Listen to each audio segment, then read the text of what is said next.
right, my Reds. Let's get straight into it. Liverpool versus Sunderland in Anfield. Big game. Definitely big game because we all know what is going to be the underlying headlines behind this game, and that is this one is bigger than all of us wanted it to be. But it's here, and we have to make the most of this season. So that means making the most of every game, and the most important game is the game in front of us.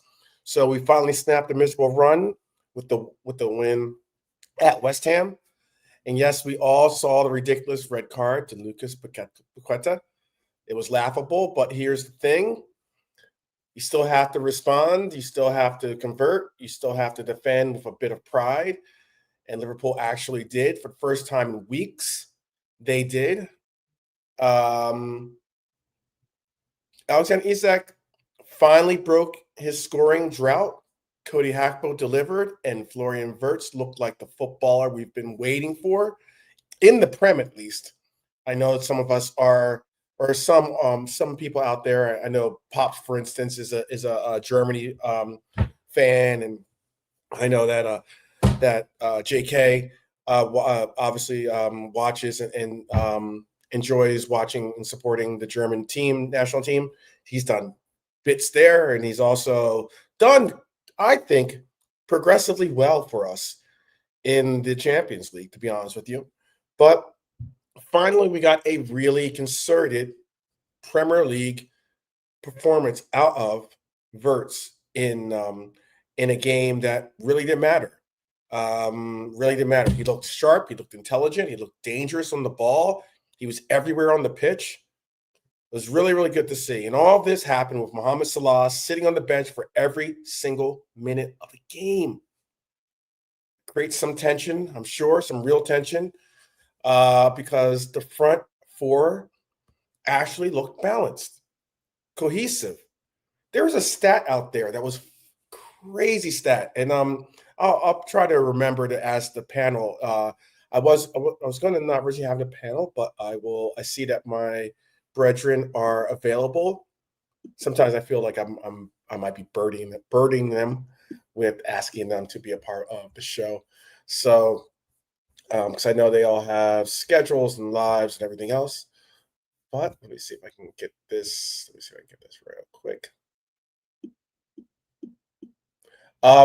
There's a stat that I heard that was pretty wild. And it was something about basically Florian Wirtz and Isak. And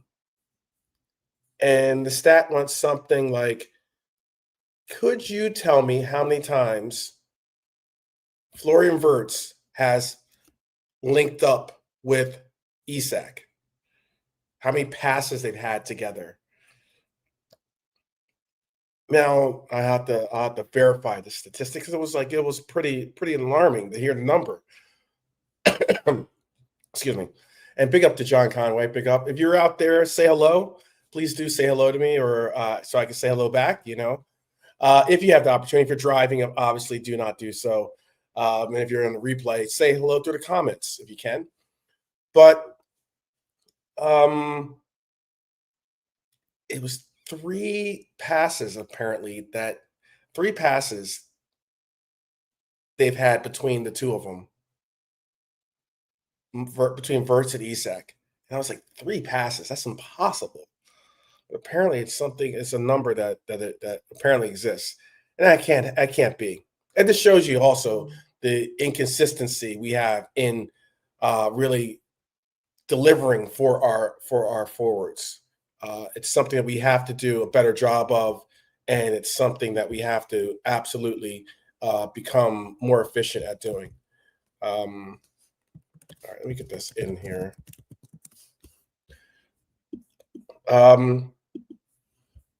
But it is something that was an alarming number. All the same, this is where football gets tricky. Now we have to find out, was this a one-off? We'll certainly find that out tomorrow. Was this the beginning of something? You can tell me if you think either or. That's what this Sunderland match is about, though. Discovering at West Ham has the spark of the sugar rush. Is a spark or is this a sugar rush? Excuse me. Basically, that's what it comes down to. And let me get this over here. Bring in Nalante. Big up. Nalante's in the house. Big up, Nalante. How are you doing? Yeah, big up 12. Big up the viewers. Big up the panel as well. Big up John Conway, legend. And yeah, nice shirt you got on there, 12. Yeah. Yeah. I bought it. I got the green one, and then I bought the red one. I Yeah. bought one for I bought a couple for my family. So trying Oh, to nice. convert my nephew into being a Red fan. Sometimes he's a part of the chat and he's talking his trash. Yeah. So I figure if I give him a kit, this will be his first kit, right? And if I give him a kit, maybe that can influence him as to know where and who to talk trash on. So we'll see. But thank you. How are you doing today? Yeah, all good. Just kind of some guys being working non-stop, just the rest and just unwind and not do anything. But yeah, just trying to do a couple of changes myself, like get back into the gym and some other stuff. So yeah. All right. Yeah. Get a little swole, huh? I got you. Yeah, little swole. That was the tone before, so let me get a bit of definition, you know. Okay. Yeah, you know what I mean? Yeah, I got you. Yeah, we have this Sunderland match is going to be an interesting match. I can't lie. This Sunderland match is going to be. I think the Sunderland match is possibly a better test, but it's certainly an equal test. I think the reason why I say it's like an equal test is because I think Sunderland is a better team than West Ham, but I think that the fact that we are home does kind of even it out a little bit because us being on the road at West Ham, I get it. It's London, and the likes. It's still not an easy. No place this year on the road has been an easy fixture for us to play in. So and now, unfortunately, that's even kind of shaded into our home performances. I don't know, what's this, like 70 years, something over 70 years, something like that. We've lost the amount of home games we've lost so far at home, or something ridiculous, or at least in the fashion that we've lost them. But there are some things about this game that are kind of exciting to see, at least. Do you have any matchups in this game that you're really interested in partaking, by the way? And shout out to Red Armchair Supporter, by the way. Shout out to Red Armchair, to Ross in the chat. Is there any matchup in this Sunderland game that you're concerned about, or something, or is there a matchup we can manipulate, maybe take advantage of? I think it's going to be interesting. I think the two midfield, obviously, Granit Xhaka, obviously everyone knows, experienced. He's captain, being a revelation for them, and his partner Sadiki, I believe it's Sadiki, who's gone unnoticed. These, they combine well together. So if our midfield are off it, then it's going to be another long day, and we're gonna have frustrating conversations. I think that's where the key is, and obviously Idol as well, the Frenchman as well. So obviously Kanai needs to be, well, it's going to be, unfortunately for me. And again, I'm trying not to disrespect, but yeah, it's going to be him. So he needs to be in his P's and Q's, and you got right.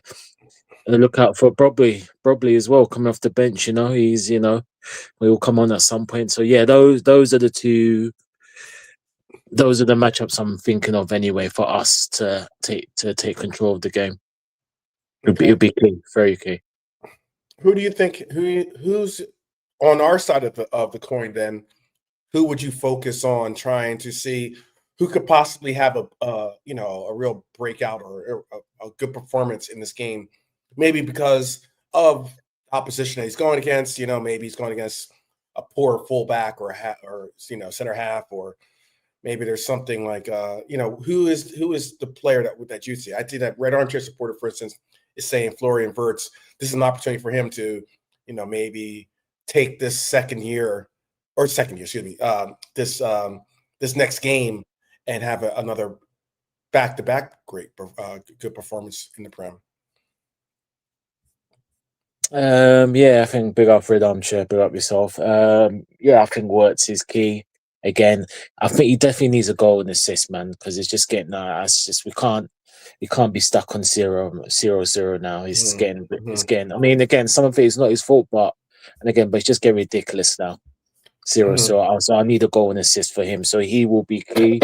The other option I'm looking at, and again, I think he's going to come back in. He really shouldn't at the moment, but is Mo. Yeah. He's going to come back in again. But it's good. That could be a good matchup. I don't have to cut you off. I was going to say this. That could be a really good. This is because the last thing that Mohamed Salah wants to do after seeing his team win 2-0 and get a clean sheet, score 2 goals, 2 really good goals, by the way. Seeing a team look a little bit more cohesive. The last thing that he'll want to do is be any bit of a negative in his performance. He probably wants to get on the team sheet and also get on the score sheet as well. I think that's why it could be a very good outing for him. But the key, I think, 100%, yeah. No, just what I was going to say is just, it could be, but again, we could be surprised again, but I doubt it. He's pretty much confirmed Mo without saying it is going to be back in. Obviously, he wasn't a standard, but hopefully him being dropped and see what the team, hopefully this will light the fire up him to rediscover the player that we know he can be. So let's see. Excuse me. Well, would you bring Salah back into the 11 for Sunderland, or would you respect the performance and roll with the same front four? Same front four. Personally, he can sit there and mope. Oh, okay. Yeah. I wasn't expecting that answer. Sorry, man.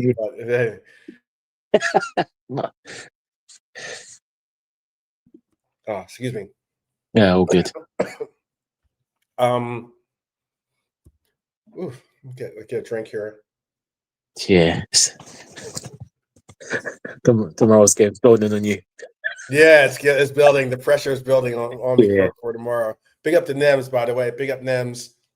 Yeah, big up Nems. Nems is LFC to the fullest.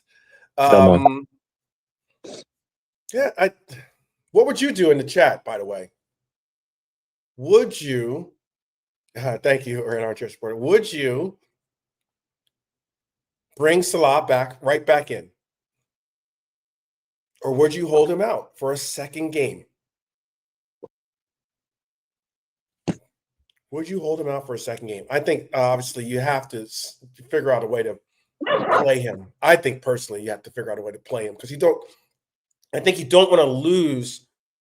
You could jeopardize losing. We all know that Salah can be a little bit touchy on his feelings. And we don't want to lose Salah. Like, we don't want to lose his head, in keeping the focus on being not saying he's not a professional, but I'm just saying we don't want to lose his head thinking that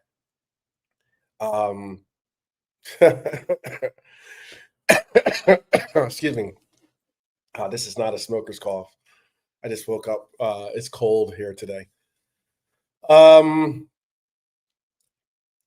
don't want to lose his head, though. We don't want to lose his head. Red Armchair supporter is saying, ideally, I'd keep the same lineup, but with games every 3 days, we have to rotate. That's certainly true. Certainly true. I think it was 4 games in 12 days that we have, basically. Mm-hmm. So a lot of games to put in there. If Salah does get to start, who do you sacrifice? Because someone's gonna have to be. Someone's gonna have to. Someone's gonna have the whole bench. I mean, just one man enter, one man leave, or two men enter, one man leaves, like that. Whatever. I think you have to, for me, sacrifice McAllister. You sack. I don't think that'll happen. You would do that. I get that. Yeah. You would do that. But I mean, what do you think Slot's going to do? I'll put it better. I'll put it in that terms. What do you think Slot's going to do? I understand completely, though. I understand completely what you're saying. He might. I don't know. You know what? I won't be surprised if he puts Wirtz on the bench, actually.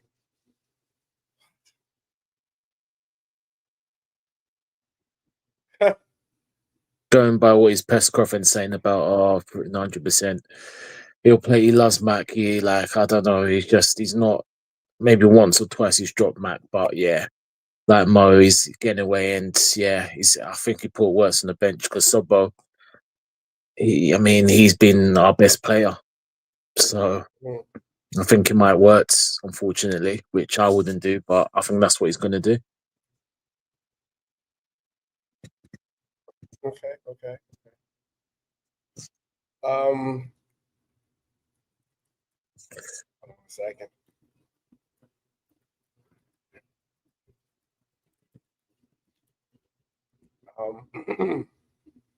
Yeah, big up Hittel. Go, yeah, I will do the same, but majority of Liverpool fan base will have a field day. Will go nuts over it, and Slot's not going to do it, unfortunately. So yeah. I agree. I know you've been saying to start. You've been saying start Endo for time now. Actually, at least give him a start. Yeah. What else was it? I won't be, unfortunately, starting tomorrow. Names. I did pick up all three kits. I have this one and the white one, and I have the green one in a long sleeve. I saw the long sleeve out. It was rare too, because I was surprised to see it out that they have it, because I was at the team store. I was at a sports store. I saw it. I do not have player names on them. I don't do the player names on the back of my kits. You know what? It might be it might be because of the state of football. You could tell me if you think the same, Alante, or different. But I stopped because I'm trying to think of who was the last player. I do have kits with players' names on the back, but they're older kits. I stopped getting kits with names on the back because of the inconsistency of keeping players, unfortunately with the team. Like I want to be supportive of the players I enjoy the most out there, but this way I can wear this kit whenever, forever and however. There's no souring of opinion on the player's name, or there's none of that stuff. It's just, you know what I mean? But now, especially because players don't really start with a club, last there, and then, retire there type situations, there's very few times that you'll be able to get like some kits that you can really do you can go long term with. I like it. There you go.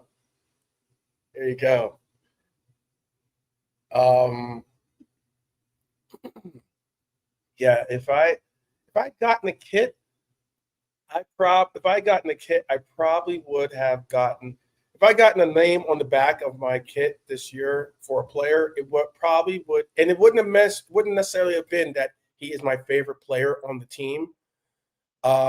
Just that I like the number. I would have gone with I probably would have went with Eketike because I like the number 22. I wore the number 22 when I played football, so that's why. Here 22. So number 1 and 22. 22 when I played out. 14 and 22 were my two numbers, but 22 was my number that I played with across multiple sports, I should say. Anyway, let's get back to this before we get too much on a tangent. Nobody wants to really know about what numbers I have on my kits, really, right? The 666 is now. I think is that Trent Alexander-Arnold's number? I don't know. Maybe not. That's too rough. That's too harsh. No, that's I'm not going to say. That's harsh. That's harsh. Yeah. All right. Let's zoom out for a second here, and we can talk about some table content and some of the stakes that are going into this game. I understand that we are the reigning champions, but we are in 8th place right now. You can let that sit in. 21 points. What is wild? What is wild is that we are 21 points, but only 3 points off of 3rd place Chelsea and 4 points off of 2nd place Manchester City. This table is not beyond repair. I'm just hoping that this team is not beyond repair, because the margin for stupidity, the margin for error is gone. That is evaporated. You cannot yo-yo between the Villa and Real Madrid and then drop absolute horror runs of 3 straight defeats. This Sunderland game is not just another fixture. It's a checkpoint for a lot of us. Win, and you might finally have back-to-back league victories for the first time since the opening 5 games. Drop points, and all of a sudden the West Ham win looks like a blip or maybe an overstatement instead of a reset. What changes more with the win, do you think? Our position? Do you think it's all about the position on the table? Or do you think that it's about trying to build some momentum? Do you think that this West Ham, and especially this Sunderland game, can maybe shot put us into getting some momentum, real momentum going? Nolate, do you have that feeling? I don't know. No, who knows? I said after the Forest game, West Ham, Sunderland leads. It's got to be 9 out of 9. Pretty much point blank. I don't care if we've got all 11 players out injuries. I don't care if there's a virus going on. I don't care if the sky is hell and snow, sleet on the pitch. It's 9 out of 9. It's pretty simple. No excuses. No excuses. So it's a little bit. We beat them. I'm not gonna I'm not gonna go overboard. I'm gonna see the next game, and that's it, really. So I don't think it will be a rocket boost, but it would help. It would help. Is this more of a must win for the table, or is this more Slot's authority in the dressing room, like us, and winning back the dressing room if he's lost it at all? Do you think is that more important, or more of a headline that you'll see from this game? Just more for. I think I'm not even thinking about the table, no, but I think it's a must win for the club and him, because again, if there's more drop points, anything dropping now, unfortunately, it is what it is. The pressure will go on, and then potential sackable. So yeah, so it's more for him. I mean, obviously now we've heard the 1 or 2 things on the net about potentially in the dressing room, true or not. But again, when negative comes, we haven't heard anything so far, but now the whole circus scenario. So yeah, he needs to kind of stamp, and I hope it wasn't just the fact of and of course, not gonna. No manager is going to come out blatantly unless they're one of the managers who like Liverpool and tell you the real reason why this person was dropped, etc. They'll give you, but I hope Sunday him putting his authority down on certain things will hopefully just kind of lay a law to the team. But obviously, he's not everyone. So we just have to wait and see. We just have to wait and see. Well, one thing we've got to do is give Sunderland some respect. I think there are some people that had Sunderland going straight down, basically going straight to relegation. Excuse me. But they're a team to be respected. They're certainly a team that has played well and has recruited well too. By the way, gotten in some players that are well suited to play in this league. But this is not some nervous, hey, let's be grateful, or let them be grateful, I should say, for being newly promoted team, asking for selfies at Anfield. This is a side that, sits 6th with 22 points. They sit ahead of us, by the way, in this table. They just come from a 2-0. They came back from a 2-0 game where they were down 2-0 to beat Bournemouth 3-2.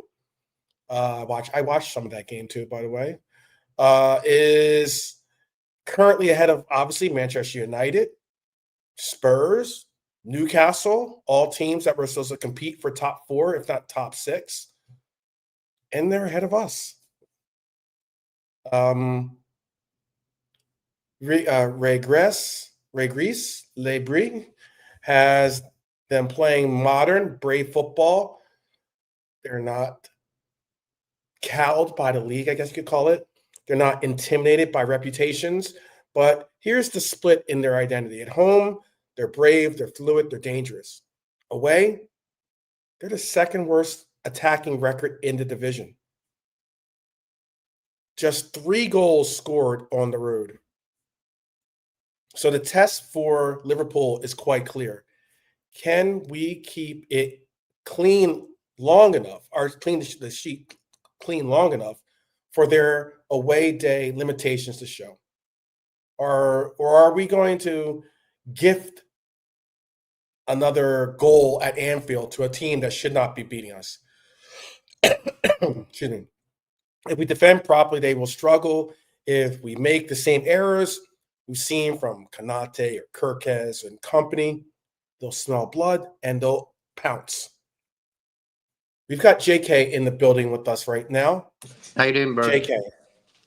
Doing well, other than this nagging little cough that I woke up with. Yeah. Drink some olive oil. Olive oil. Yeah, there you go. Some German medicine. Yeah. No, olive oil is olive oil is a cure for everything. I know that. It is. Do Sunderland come to Anfield and play, or do you think they're going to sit deep and try to just nick a victory?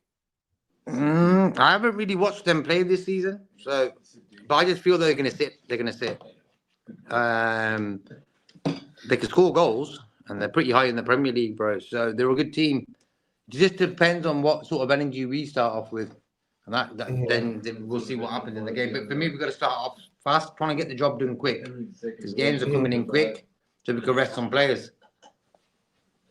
Well, Nalante, which version of Sunderland is most dangerous to this current Liverpool side? Which version of Sunderland do you think is? I know you've seen Sunderland play something a little bit this year. They're very aggressive, very first to the mark. So we don't match their aggression, then it could be a long night.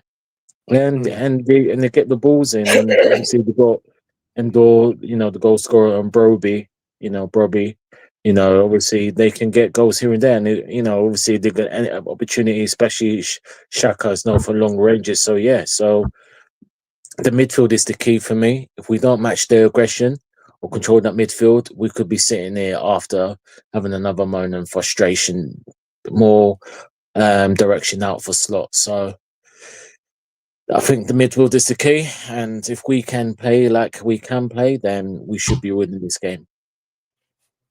Yeah, there's no I won't say his name because I don't want to get people ill in the chat, but there's no number 66 in this game to get under his skin this time, being Xhaka.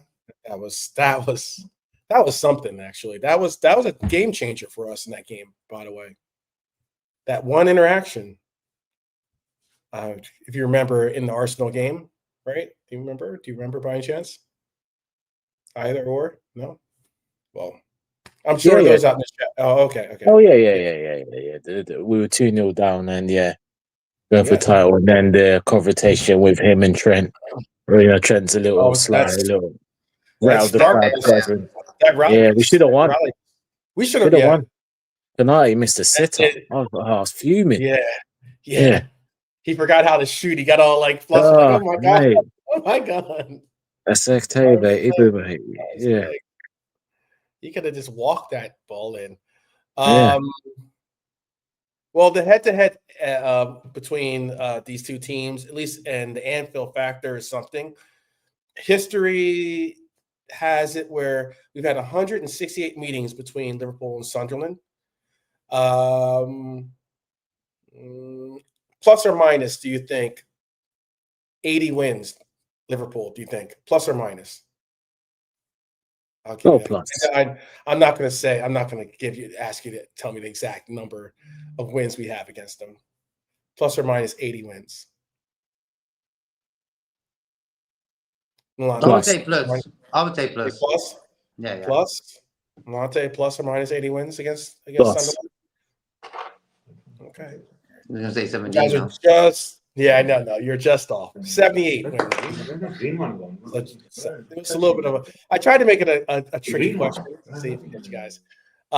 78 wins is what we have against them. They have 52 wins against us.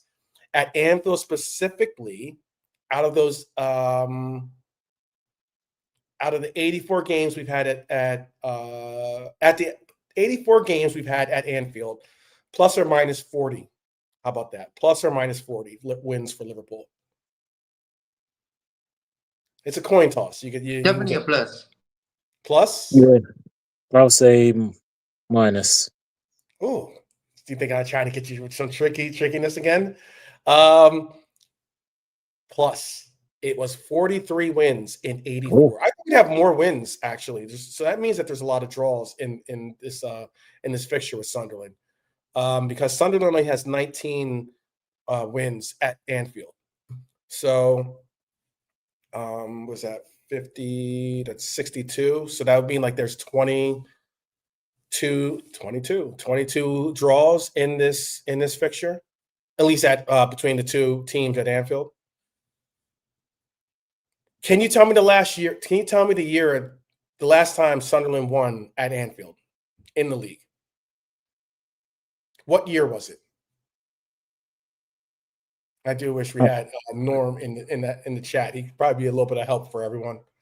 But I'm going to say 2007. 2007. Okay. I'll say 2000. 2000. Nems is going 1990. Let's see if there's I'll give a couple more seconds here to see if anyone else. Red Archer supporter likes to sometimes answer some trivia questions. There you go. 75. Okay. Yeah, bless up.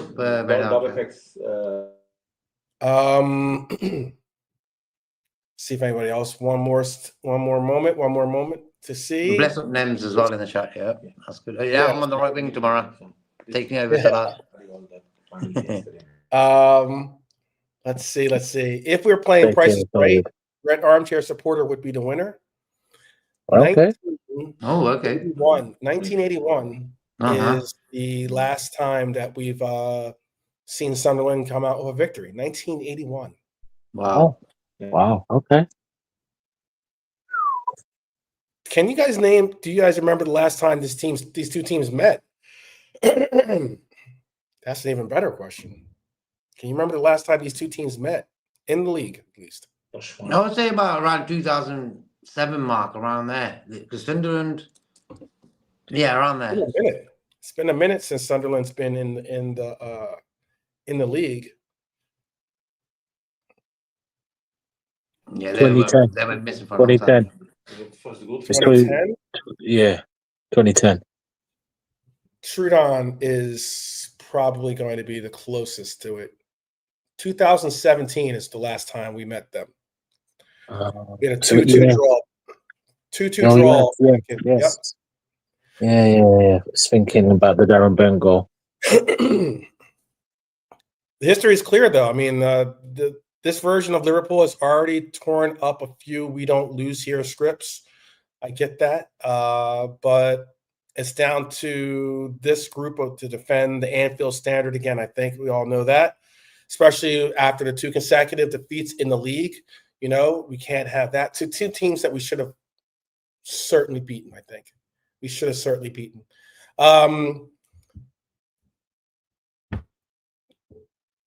Our starting 11s. Let's get into it. Let's run down. I'll run through the absentees, and then we can get into who we think are going to start for this team. Mhm. I'll give you my lineup, and I'll also give you what I think Slot will give as his lineup. By the way, but obviously Frimpong, Connor Bradley, still our 2 right back are out. Leone obviously is out as well. He'll be out. His return is slated for January. By the way, that's at least the last I heard. There was reports that he is looking to return at least to the training pitch. Now, I don't think that he'll play in games. There's no reason in risking him in a game, but that is the what we're looking at. Sunderland have Heddle out. They have Diarra out and Elise out. Expected 11s. Okay, so the expected 11 is Ali. You gotta go Gomez. You've got to go Gomez. Yeah. Konate, Van Dijk, Robbo, McAllister, Grav, Dom, Flo, Cody, and Isak. Will all Gomez might get the rest. You know, probably could use the rest in this game. You don't want to oversaturate Joe Gomez. I know people are probably the boat that I'm in is I'm saying like, hey, let's see Joe. Hopefully Joe can give us some some consistent games out of his performances. If necessary, then rotate a little bit with the position so that we can get a consistent run out of Joe. Slot's been clear. He doesn't want to run him into the ground. And if that's the case, unfortunately, we could probably see Curtis Jones at right back maybe again, which is very much on the table again. I think Robbo, I hope not. Robbo likely could come back in for Kirkez on that side as well.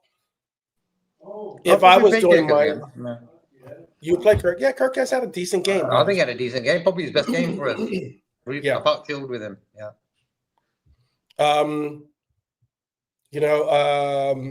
that would make it even more emphasis that if you didn't play Robbo in that role, or at least in this game, and you try to get Kirk as some run of form, then okay, fine. But that means that Robbo should start the Champions League games. I think Robbo should start the Cup games and Champions League games. And just play it that way. No trying to get Kirkez into form or figuring out if he is a better matchup versus this or versus that against. It'll be a well-rested Robbo. I think Robbo gets the games in Champions League, FA Cup. They're all undoubtedly his games. But it was the first game where Van Dijk didn't really moan at Kirkez against West Ham, and he actually gave him a high five when Kirkez did a top tackle. Virgil gave him a high five. So good to see, you know what I mean? It is good to see. Let's see. My starting 11, that was what I think that Slot will do. My starting 11 would be Ali. It would be Gomez. It would be my starting 11 actually would be, I don't know if Ramsey's I think available or not. But my starting 11 would be still, I'd put Ramsey in at right back. I'd put Gomez in at that right center half. I'd put VVD, then have Robbo on that on the left side. I'd have in the middle, I'd have Dom, Grav, and Wirtz. And then up top, I would have Cody. I want to see possibly Ekitike, but Cody. I have Cody, Isak, and I'm going to put Salah back in. I know it sounds wild, but I will put Salah back in. This is his opportunity to actually make something happen. Sunderland possible 11 is Reeves in goal. Mikalecki, excuse me, Mikalecki high, Heine ho. A little Pee Wee Herman there. Michaela, let's see, Gertruda, Ballard, who else? Reinando, Alderete, Siddiqui, Lafi, Traore, and then Brobby, as it being Brian Brobby. I think that's going to be the name that I've asked for matchups from Nolante that he'd have to watch out for. I think the matchup that I'm going to be watching out for is this Brian Brobby. I think that he's made 3 goal contributions in his last 5 games. He's big, he's mobile, he's confident, exactly the kind of striker who can test the nerve of defense. So I think that's my player to keep your eye on for us at least. Who do you have as your player to keep an eye on, by the way? Their striker's all right. He's had a few goals. Mm-hmm. Yeah, and Brobbery. I think he's from Germany, Brobbery. I can't remember which club. Mm-hmm. But as a team, they're pretty sound, bro. Zaka's there. I think Zaka sort of steadies the ship for him. So if you take him out of the game, maybe it'll be good. Okay. Would you play Jones at right back again, or would you trust Gomez with another start? I'm playing Gomez again, bro. Okay. I don't really want to see a midfielder there. Daylight robbery. Yeah, we don't want to see that. We don't want to see that tomorrow. That's a good one, bro. That is a good one. I'm going to ask this question. This is a 2-part question to the chat. Would you trust Gomez with another start, or do you put Jones in as your right back? And the second part is, so you can say, Jones / Salah, or Gomez / no Salah, whatever it is, because the second part of this question is this the game where you'd risk tweaking the system just to fit Salah back in it? Or do you tell him he's the first sub if needed? Well, that's the big question, bro. Right, for me, I want to see Gomez at right back again. Mm-hmm. Because Ramsey, Frimpong, and Bradley, one of them has to be coming back soon, So until then, I'm playing Gomez at right back. I don't want to see Jones there. I don't want to see Boxley there. Okay. The Salah thing, that's the biggest question, bro. Other players shined against West Ham. Wirtz, even Isak scored. So that's the biggest question right now going into that game. Do we bring Salah back in? I have no problem with it, bro. For me, he's best player, one of the best players who ever played for Liverpool. But there's going to be a lot of people who are going to moan about it, Okay. Now I'm just thinking outside the box. He's saying Jones and start Chiesa. Yeah. No, not Jones. I can't have Jones at right back anymore. Yeah, that'd be tough. That'd be a very tough right side. Jones and Chiesa as your right, as a whole new right side, basically would be definitely something tough to get it adjusted to. Red Armchair Support says if it was one game a week, he'd start Gomez again, but twice in 4 days could be asking for trouble. It's a very big question. It's the reason why I'm asking this big question. The real R2F says if he plays Salah, we lose 1-0. If no Salah, we win. Wow. Okay. All right. Look, I have this game as being one of the games that I could possibly go back to, maybe picking our team to actually win. I did for one of the first times, I think, pick our team to lose that last game. But my heart says 3-0, clean sheet, statement. Maybe Wirtz finally gets that goal or assist after his haul of performances. He definitely deserves it. My head says 2-0, tighter game, maybe a little bit more scrappier, but still controlled. We go into halftime with a 1-0 lead. We finally get that second goal after some close calls. And we walk out of Anfield for 2-0 win. That's my prediction. We win this and follow up at Leeds. The conversation starts to shift from crisis back to course correction. So, what is your score prediction? What is your score prediction? I reckon let's go 3-0. 3-0. Clean sheet at home. Just get goals. You know, We need them. Wirtz, for me, he'll get his first goal. We need to go. Okay, that'd be great. Be great to see. I said Isak on Sunday, he'll get his first, and he did. So Oh, wow. I look for him to get another one, keep that flow going then. Okay.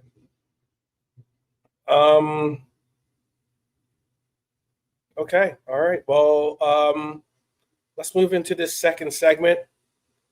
Kirkes, cramp, and the cost of adaptation, I guess you could say. That's what I'm calling it, at least. We all saw it late in the second half at West Ham. Kirkes goes down, signals to the bench, and you can practically hear every fan saying, "Oh no, not another fullback going down with another injury," you know. But the Slot shuts down straight after the match. He said it was a cramp that Kirkes had. It's not a muscle tear or something, muscle injury, not a ligament, none of that stuff. No waiting scan results. It was a cramp. And the small word, actually tells a bigger story. Kirkes has been thrown into a new situation with a new team, a new tactical system, new physical demands, and 3 starts in each day. It's something that he wasn't going through at Bournemouth, okay? He really wasn't going through all of the rigors of playing so much at Bournemouth. But 243 minutes of high-intensity football versus Robertson's 27 in that same stretch. That's why I said I could see Robbo possibly playing in this game. But Slot basically said, of course he's cramped. He's not used to this yet. And he gives everything when he plays. That's the quote from the coach. I'll tell you what I do like from this is that there's no excuses. There's no sugarcoating it. Just an acknowledgement that some players need time to adjust, and that this doesn't mean that they're not good enough. It means the environment is brutal and they have to adapt quickly. There you go. The lack of patience in fans nowadays is really mind-blowing. Kirkes, I seen a game where, I think it was the Arsenal game, where I realised he's the type of guy, he don't give you no breathing space. He's that type of defender. When he's after you, he's after you. And I like that in him. He's got a bit of bite and stuff.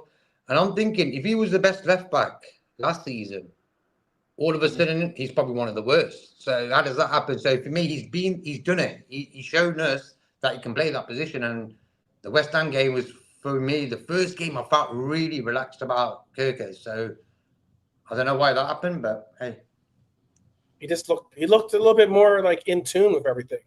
Yeah. Communicating with his teammates, knew his mission.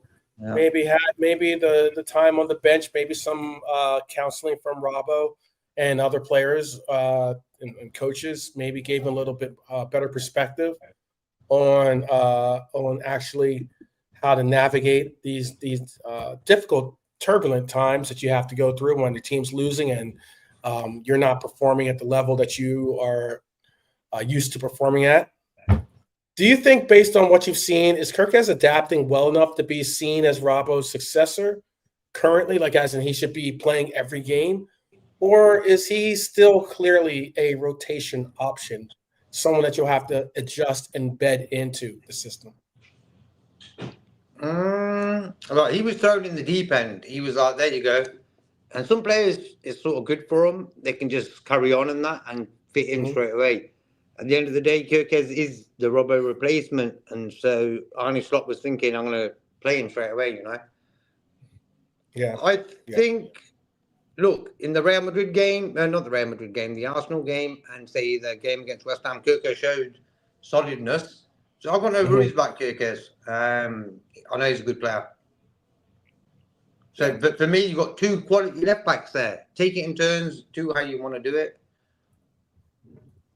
Yeah, we have depth. I mean, unfortunately, our depth at right back wasn't initially one of our concerns, but it has become one. But Slot highlighted a few things on Kirkes. He gave his view on Kirkes. He said defensively, he believes he's solid. He believes he's disciplined. Only real Bowen chance came when Kirkes was off the pitch. Keep in mind. Offensively, he says he's a threat in the first half. He says that he that cutback cross when we overloaded the box easily could have led to a goal if we weren't so fragile in front of goal lately. Physically, he's still learning what 3 games in a week actually feels like in this league. So what does that mean for the Sunderland game? Simple, pretty much simple. I think Robbo is fresh. Kirkes has pretty much emptied the tank. I'd expect Robbo back in the 11, to be honest with you. I would like to see Robbo possibly back in 11. But Kirkes has shown enough to say, I'm not just here to be a backup. I'm just going to push and understand the fact that I've got to get used to playing 3 games in 12 days, or 3 games or 4 games in 12 days, or every 3 games, 3 days playing a game. And it's just as simple as that. No, Bunkers is on with Robbo as well. The only reason I'm going with Kirkes is because I want him to carry on with how good he felt in that game away to West Ham, clean sheet. I want him to carry on that confidence into the next game, hence why I would say play Kirkes. Okay. I think we've all there's been a healthy campaign to get Robbo. I've seen people join me in that campaign to get Robbo back onto the pitch. And simply because Kirkes just hadn't made that proper adjustment just yet. He's starting to show signs of it. Obviously, some people's philosophy is to play a player into form. Others, it is to win your opportunity to play your given chances. My big secondary topic, I did the main topic, which was the preview, but the big secondary topic of this today's episode was the go through flow segment. Because I wanted to talk about the star of the moment, Florian Wirtz. We've said for weeks, he's close. You can see it. He just needs the games where he can where it can click. But West Ham was a game that it clicked. He played off the left-hand side, more of like the left-hand side channel. He didn't play touching the left side chalk, but he played in that left channel, more like left central. He drifted into that familiar half space he loves at Leverkusen, not as a fixed winger, like I said, not as a static 10, but as that free inside left creator. Jamie Carragher made a comment. He made a comment that a comparison that a lot of people I've seen jump on this comparison. Okay, and I can understand what he's saying. I am not going to go as far as to say that I expect Wirtz to be a KDB. I'm still under the pretense of saying I would like to see him be utilized as our new number 66, wearing the 7 kit, obviously. But the one that Jamie said was this. He said, quote, he could be this league's answer to De Bruyne, but from the other side, because KDB liked to play on the right side channel. Wirtz likes to play in that left side channel. And when you do think about it, De Bruyne owned that inside right channel for City. Wirtz could own the inside left channel for Liverpool. De Bruyne used to whip in passes, cutbacks, do through balls, late arrivals. Wirtz lied into position, hang out in disguise as until the right time to pounce, stitching triangles, threading passes through gaps that don't exist for normal players, at least. And then there's the Coutinho effect. It's something that I think is a better comparison for this player. Not the long shots that we see from Coutinho. I'm not saying that. But that constant drifting into the seam where fullbacks go, where center backs might go, and holding midfielders. I think that is where we could have the flow zone.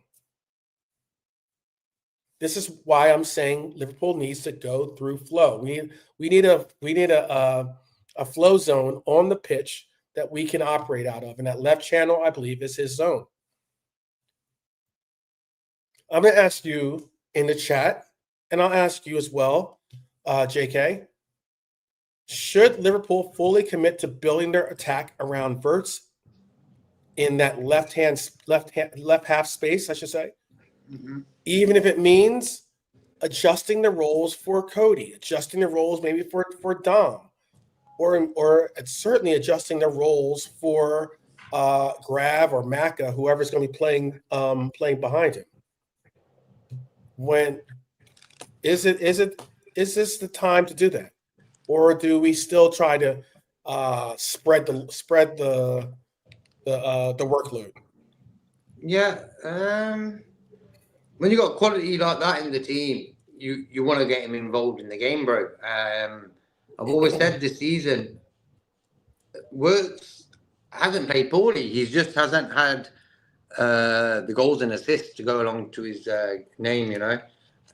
I think he sort of helped Gakpo out on that left side a little bit, if you know what I mean. He gave him the ball to get the assist for the first goal. So I think Wirtz being there helps sort of Gakpo out a little bit. He may be overloading sometimes with Kirkes joins them as well. So too many players, but all in all, I think Gakpo and Wirtz played okay in that position. With a player of that quality, you got to use him, bro. Mm-hmm. Yeah. It don't have to be directly going through him, but do it on the undercover where on the fly he's the main guy, if you know what I mean. Because otherwise they're going to have man marking 2 guys on him all the time and stuff. So just do it through him, but really slyly, you know. Okay. I get the yes. Actually, I'll save that part. I'll save this portion actually to a little bit later. But yesterday too, as well, we got to talking about some things about Wirtz, and I've heard some comparisons of Wirtz. Look, the ultimate thing, Wirtz is going to be his own man, his own player. I know sometimes people don't like when pundits or fans or content creators out there try to say, oh, he's the new Messi, or he's the new David Silva, or he's the new Coutinho, or he's the new this, he's the new that. Why can't he just be the new Wirtz?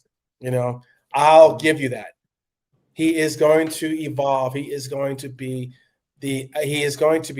his own man and the likes. I get that. But for fun, it got me thinking. And I started seeing like some slight comparisons. I'm not saying that they're exact equivalents. Remember that throughout this entire segment here, okay? They're not entire equivalents. But I'm going to get a bit nerdy with this. think outside the box. Maybe a think outside the box segment. And here's the question: is Florian Wirtz what Liverpool wanted Thiago to be? Just higher up on the pitch, and maybe 8 years younger, obviously. Is Florian Wirtz what Liverpool wanted from Thiago? Is this what we wanted to get once we got Thiago in? Are we now having the opportunity to have a Thiago-esque type player in our midfield? Now, don't get me wrong. Thiago was brought in to give us control against low blocks, rhythm in the midfield, an extra layer of intelligence and build-up. He was disguised in that midfield because he could give you genius to unlock stubborn games just like that.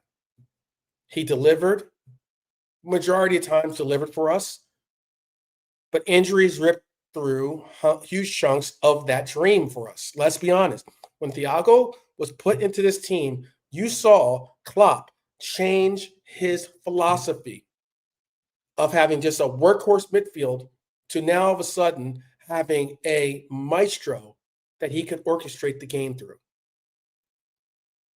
Now, I'm going to say, look at Wirtz. Same brain, same football IQ, same ability to manipulate rhythm, same capacity to see things before they happen.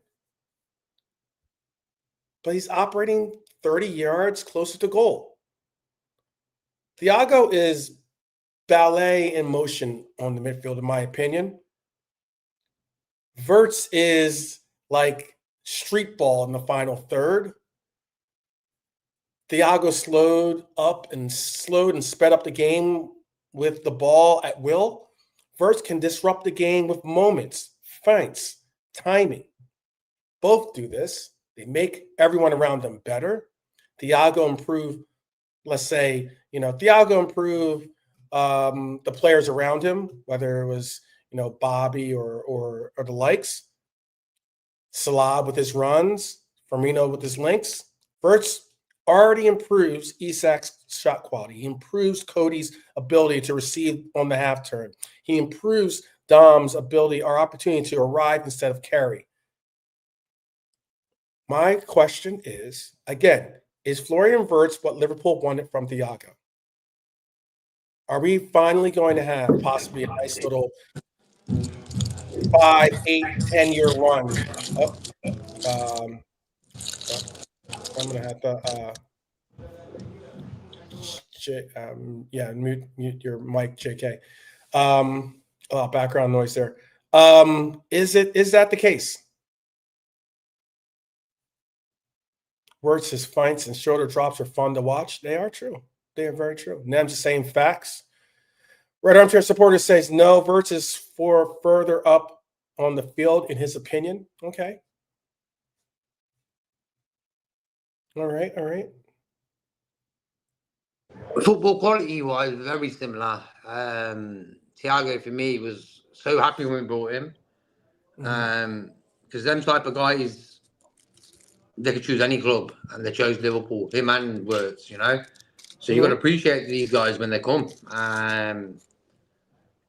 Wirtz has got that touch. He's got that flamboyancy where he's just so delicate with the ball sometimes.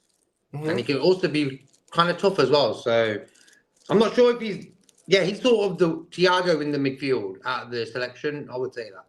Sort of similar. Yeah, this my question is basically, that comparison that I'm making basically is Wirtz is basically Thiago's brain in a De Bruyne zone, basically, Like he's Thiago, he's a Thiago style player or Thiago essence style player with the ability to pass, the ability to dribble, the ability to, open up the game. But rather than being in a more deeper lying role, he's being asked to do it in a more progressive, advanced role, like a De Bruyne was. What do you think? What do you think, Levante?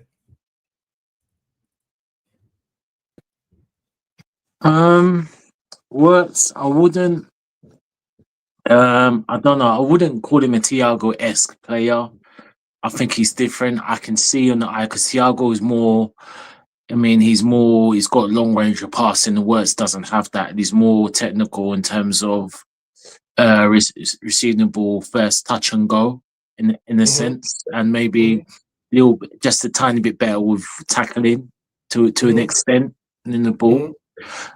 But Again, what I am not saying that Wirtz is Thiago, by the way. I'm not saying no, that. but I'm you're just saying saying he's got Thiago-esque.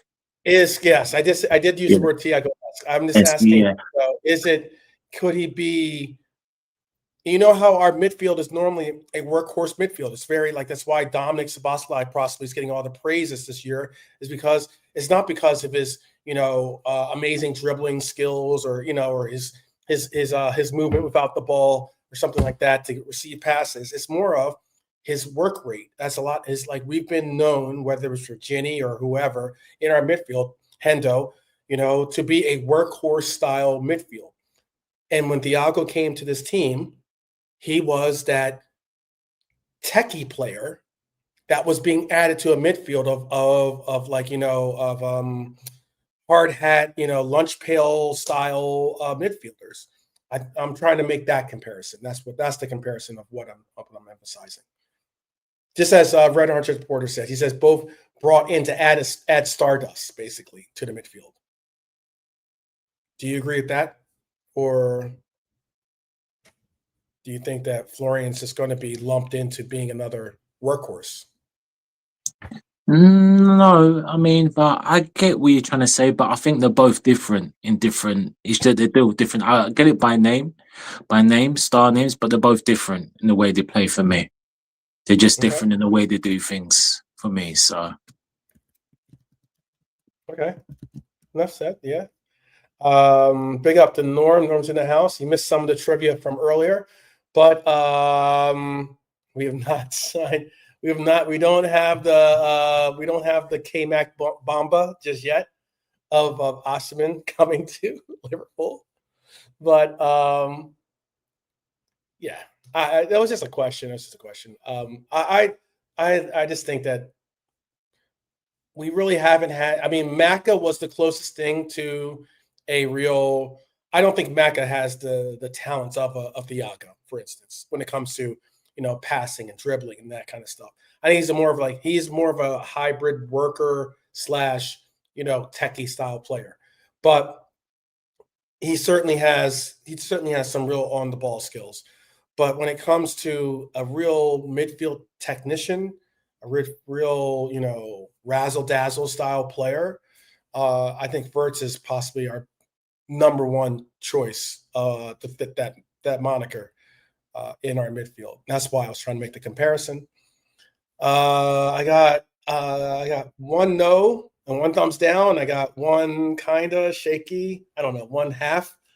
Maybe if you squint, I can see that. Okay, so it's all good. I always think out the box. I always try to think out the box and bring up some provocative questions, some questions that bring some thought to the matter. And this guy also does it as well, and his name is Jamie. Jamie made an assessment, not Jamie Phillips, obviously. I'm talking about Jamie Carragher. He made assessments yesterday or this weekend because it was brutally simple. Sometimes football is just that. It can be very simple. Jamie said this. He says, don't concede from a set piece. He said, these are quotes. Don't concede from a set piece. Don't have a big defensive brain fade from Kanate or Kirkes, and get one of your summer signings to actually be outstanding and Liverpool win the game.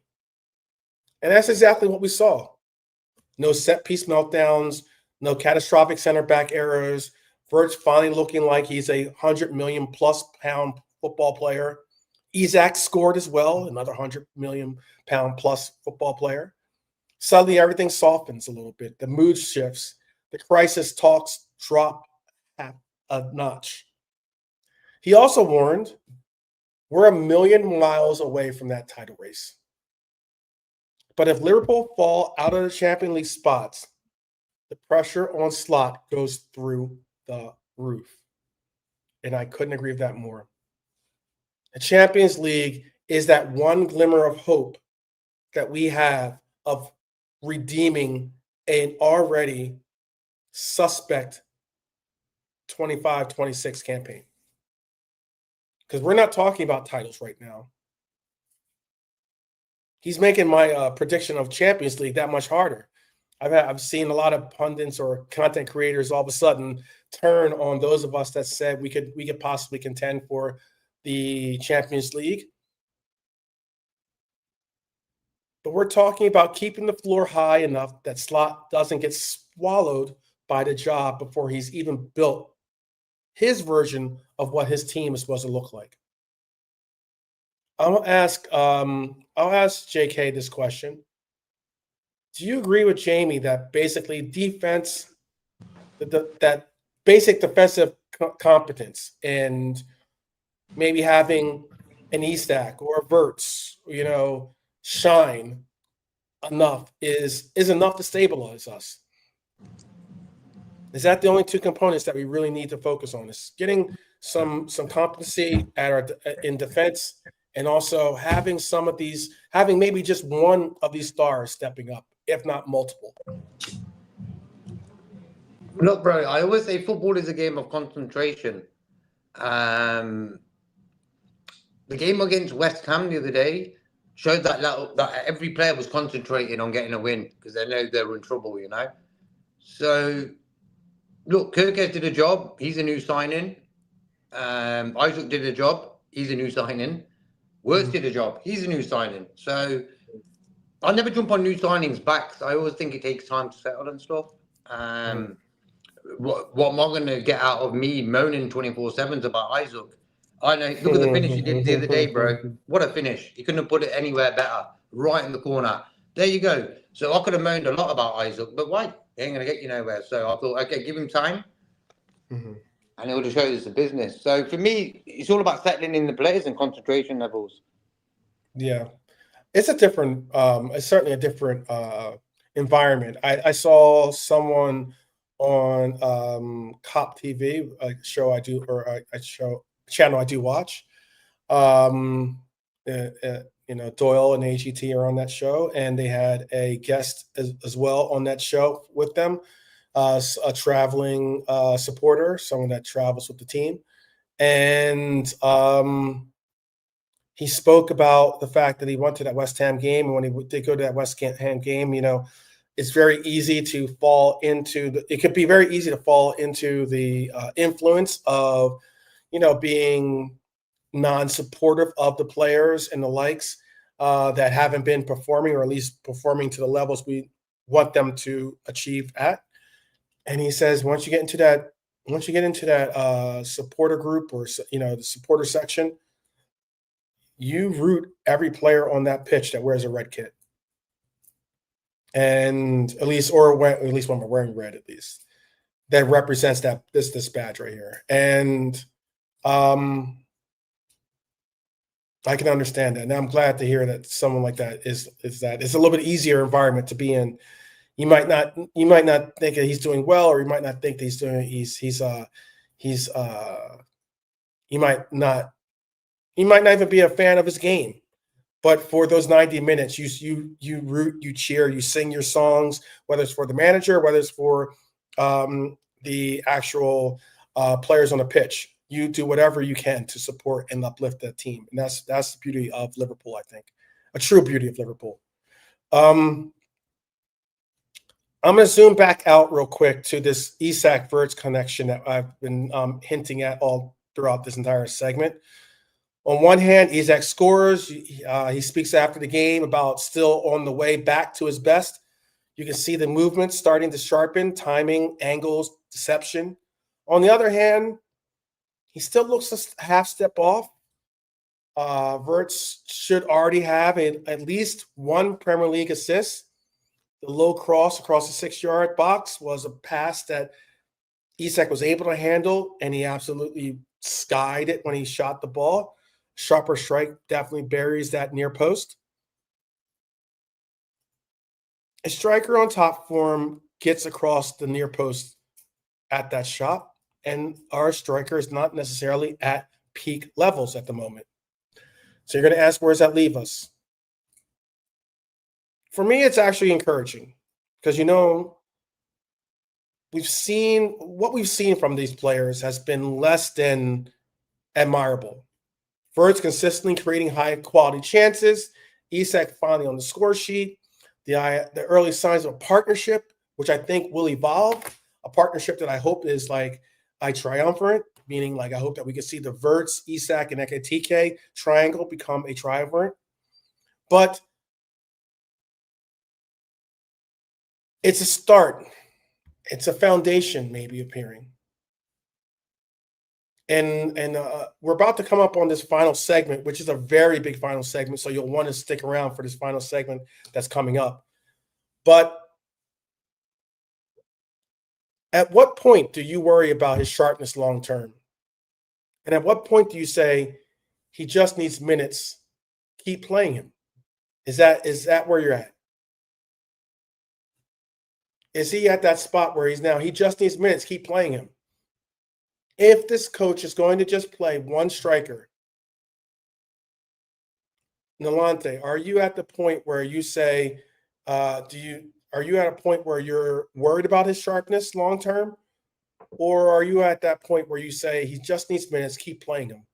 Maybe even in front of an Ekitike. At the expense of Ekitike, at least, currently. No, you gotta play Isak. He's the guy I wanted. But he didn't help himself with that mini strike, whatever. And Newcastle done him over. And since then, he's been playing catch up. He haven't done no pre-season, and then this is what it's going to be. And he's had a little niggle here and there, and obviously he's coming off starting here. So you just have to let him go. I mean, I'm always going to pick Isak over Ekitike. And Ekitike started well, but he's gone off the ball also. So for me, Isak starts over Ekitike every day of the week. If he's going with one, he has to. Okay. I'm going to hop right into this final segment because I want to make sure that we stay on par with getting you guys out there to watch. If you are going to watch the Fulham game or the Bournemouth game or the Newcastle game, final segment is this. It's our Tuesday transfer talk. There's some names that were mentioned. I know I got a little bit of shtick yesterday because of my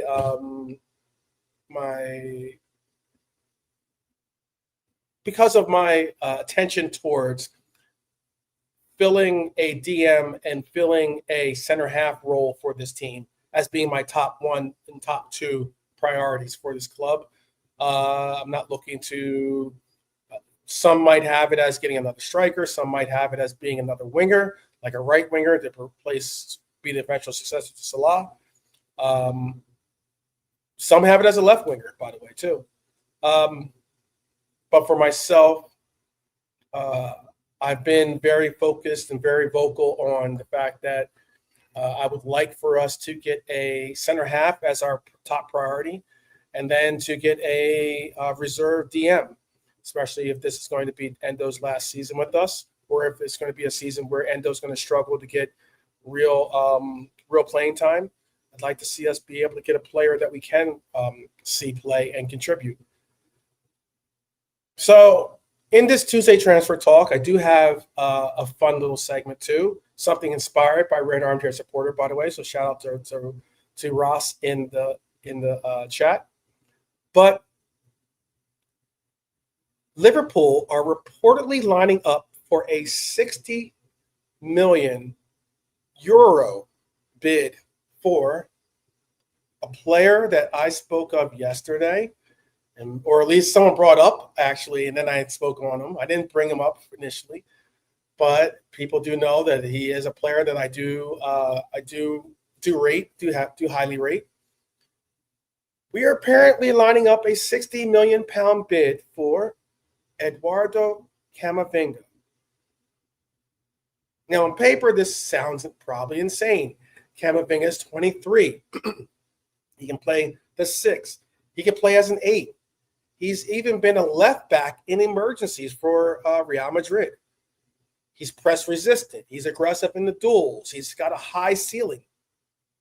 Real Madrid allegedly might listen at that price to rebalance their squad. From Liverpool's perspective, you'd be getting a long-term defensive midfielder. Someone who fits the win the ball, use the ball, cover ground mold.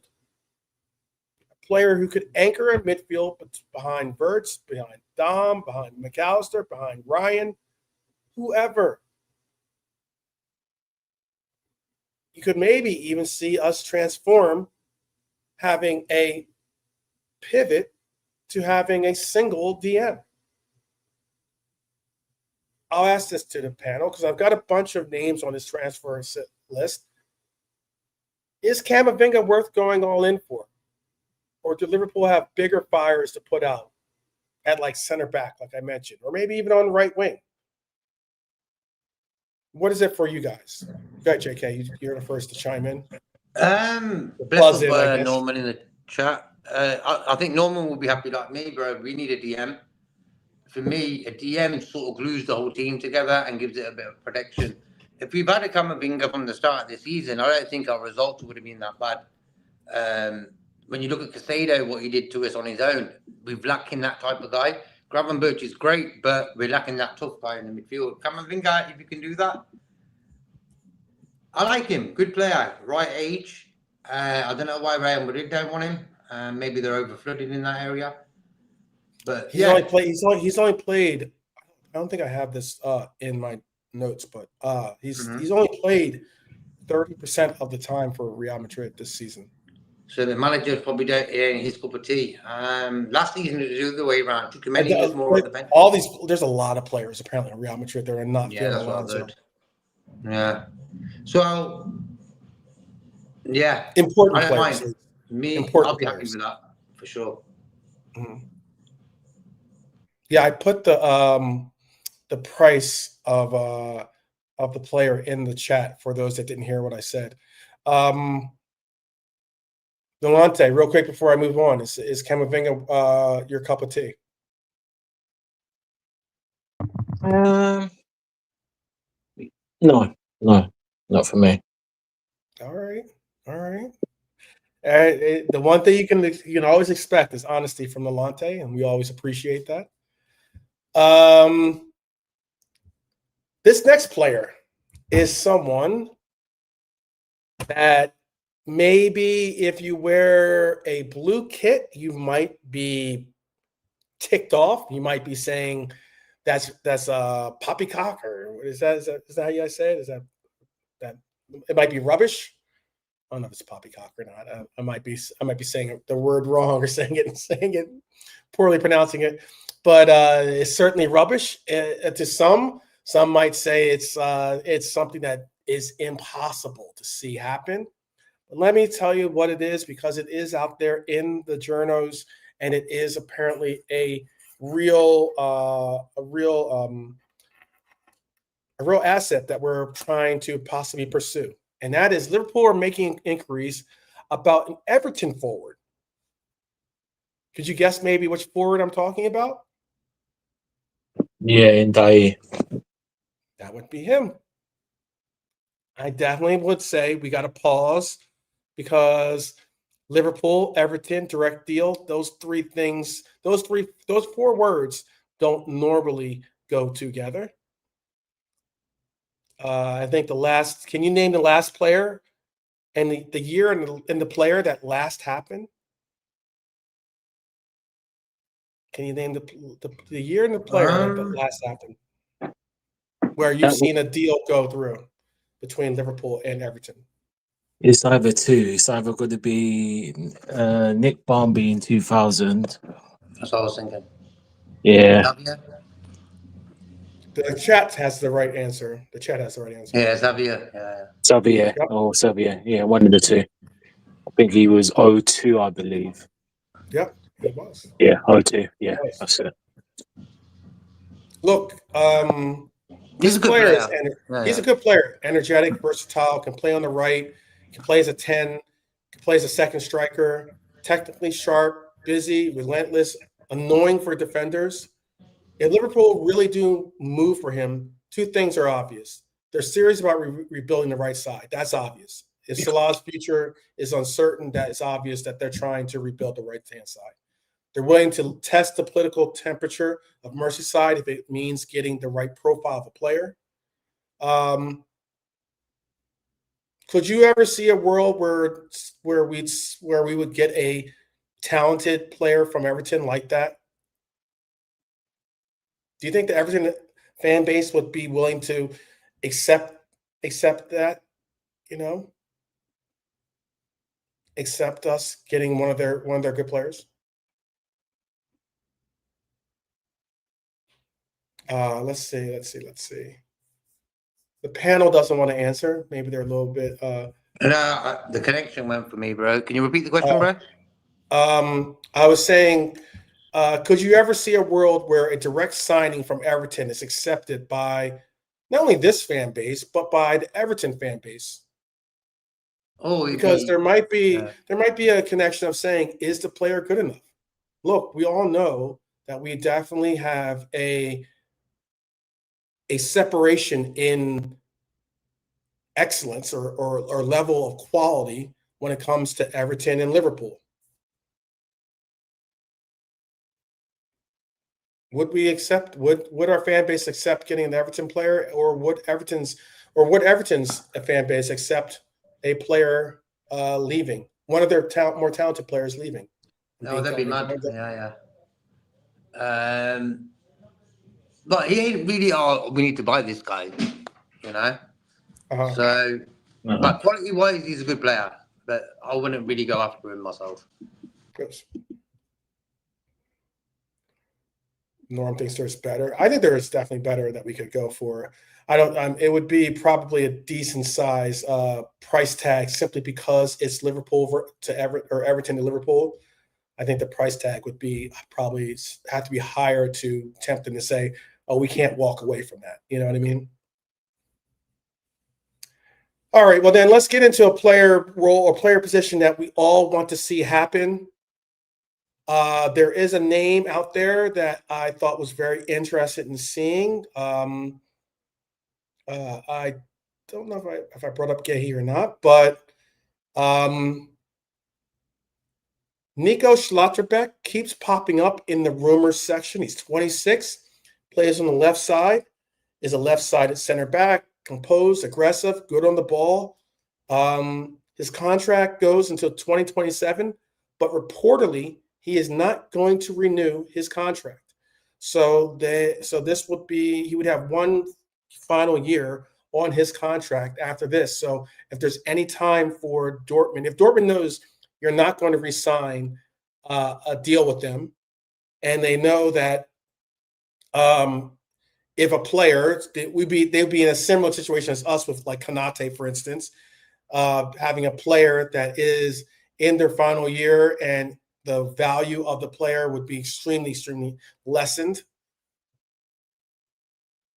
They might make a deal. They might look to make a deal. For Liverpool, the appeal is obvious. Van Dijk and Gomez, contracts running down in the longer term. Age with VVD. We need a left side leader to carry that line for the next generation. That's something we want to see happen. If Dortmund feel they have to sell before he walks for a reduced fee, Liverpool have an opening, and that opening is right now. So to the panel, out of Schlotterbeck, maybe Bastoni or Gehi, who do you see as the best stylistic fit for Slot's high line and aggressive pressing from our center halves? And who would you take? Tricky question, bro. Like I've been saying for years, the quality of football has gone downhill compared to the old days. Back in the days, you can give you 10 names now. Now we're struggling about 3, I can't really give an answer there, bro.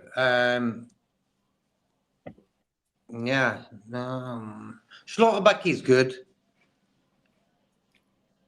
He's a good little player. Gay's a good player. They're all good players, bro. Like, for me, the way we were playing this season, I wouldn't even took Rudiger. We're lacking that bite in the team. Rudiger would give us that.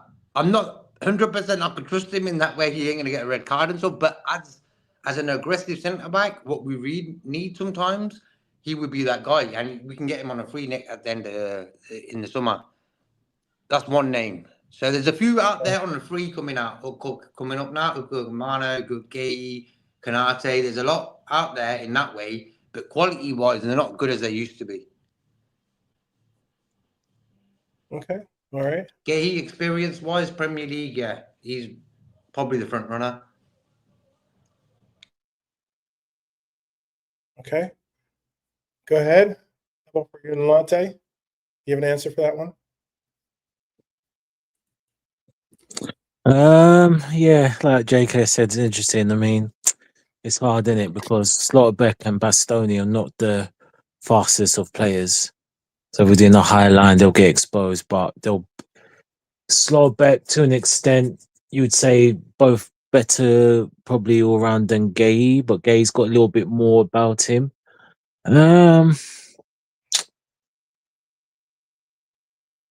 It's a difficult one.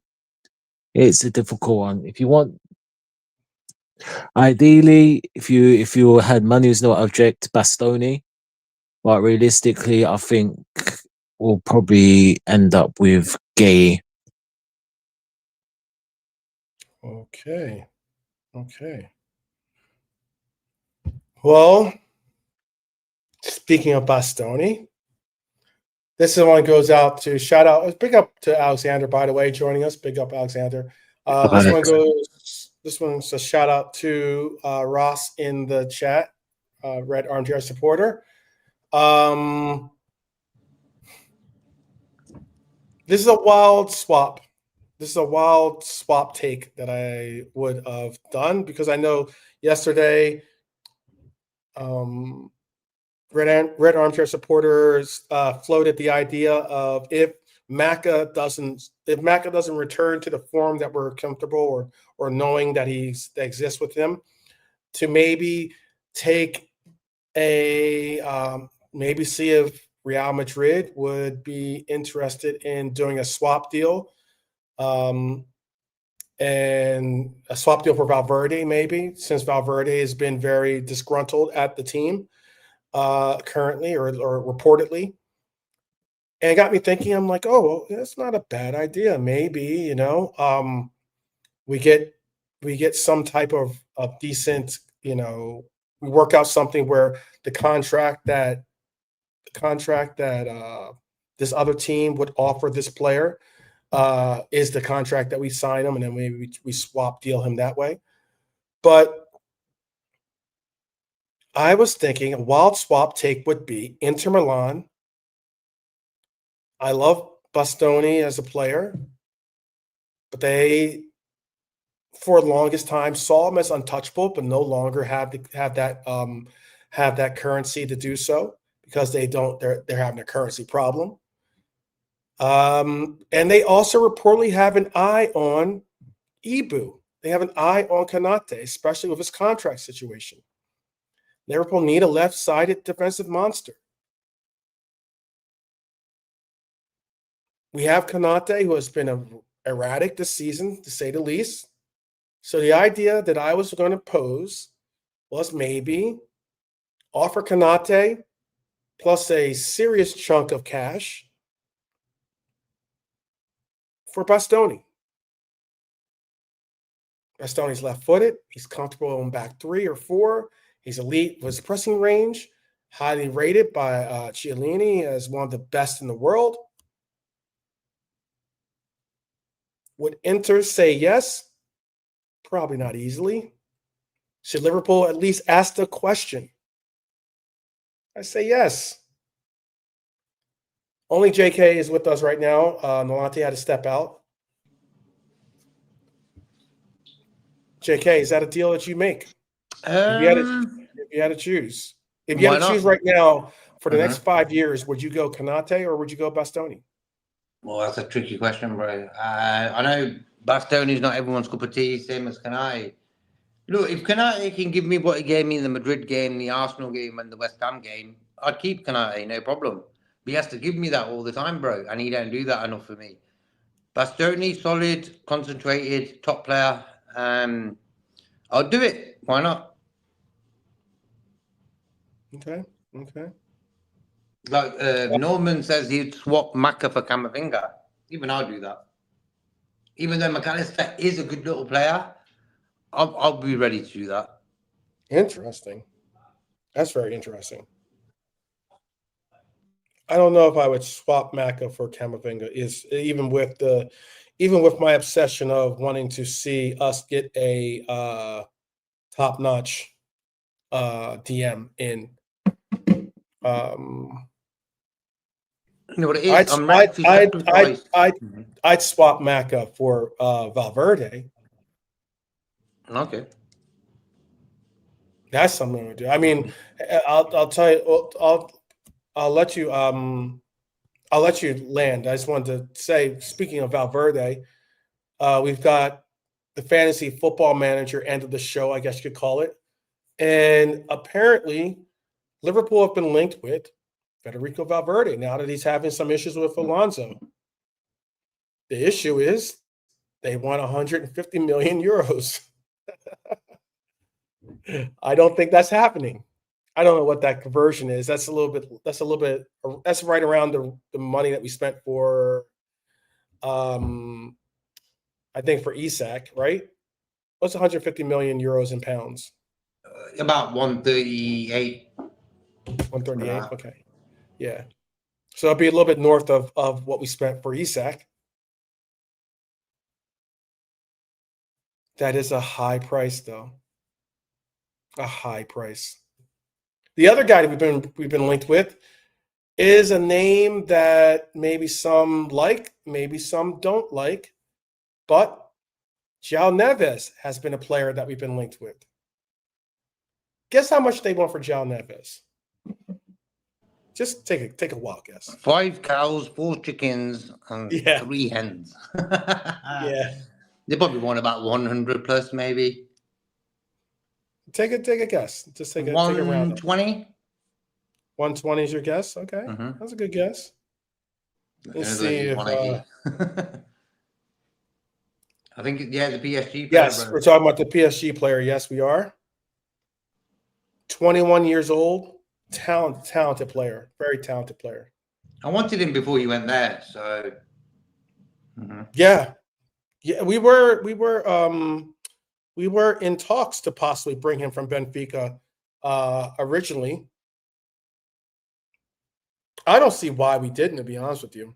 There were some that were interested in the player. Some thought that he's a DM, yes, but he's not a defensive DM in the sense. He's a DM, but he doesn't bring you that destroyer style of DM role. But PSG got him for less than 50 million pounds. They got him for under 50 million pounds. And now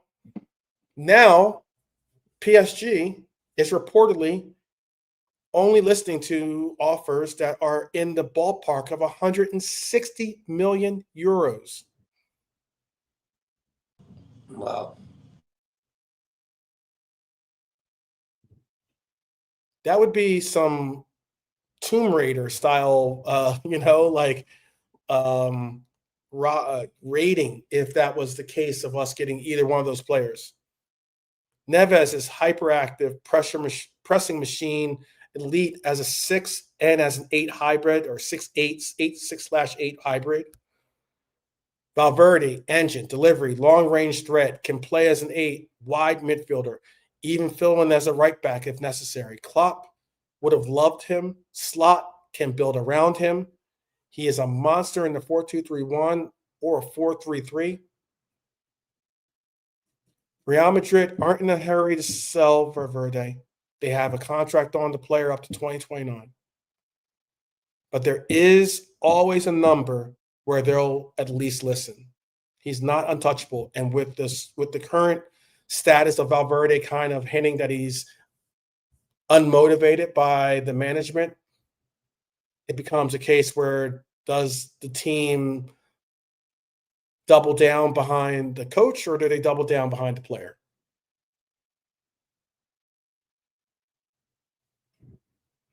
Who would you go for if I'll ask you this in the chat?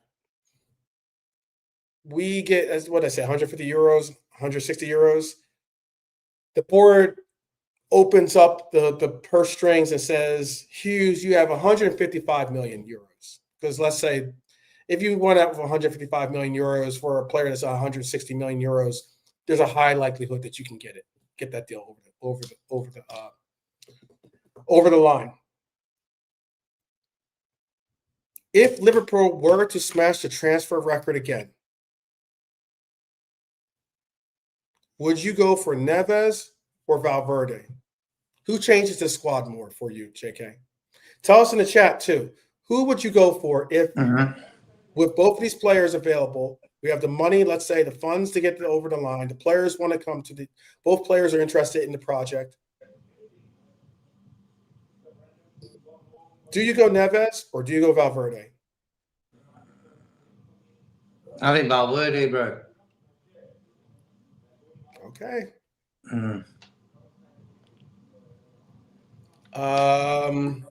He can play a number of positions as well. So, but maybe he's a bit similar to Szoboszlai. So you know what I mean? I like Valverde because he's Uruguayan. Uruguayan players Uruguayan, Argentinian players, they all play. Yeah. They're feisty. They play with grit. They play with like fire and fight. Those are reasons why I would go that direction. But Neves is talent. Portugal has some great talent that they produce. They do. Do you reckon they can win the World Cup next year? They very well might do so. They're the Euro winners, right? So the winners of Europe, they could possibly be the winners of the world. Now Spain are the winners of Europe, bro. Oh, my fault. Yeah, Spain, yeah. Well, Portugal won. England. Portugal won the Nations League. My bad. Yeah. Look, Portugal, great team, great players. Wrong manager for me. They got that donkey from Everton as their manager. Belgium gave their prime squad to Angie Martinez, bro. Work that out. You know, me, you, and Nalante could have done a better job than him. Yeah. So far, only Retro or Norm has answered. He says, or excuse me, Red Armchair Sports said Valverde because he's more physical. I think Norm is saying Valverde. I think he's saying that he would go for Valverde in that scenario. He's saying a little bit of Mascherano about João Neves when he closes in on opposition. He hunts like a dog. Okay. I paraphrased it a little bit, not exactly what you said.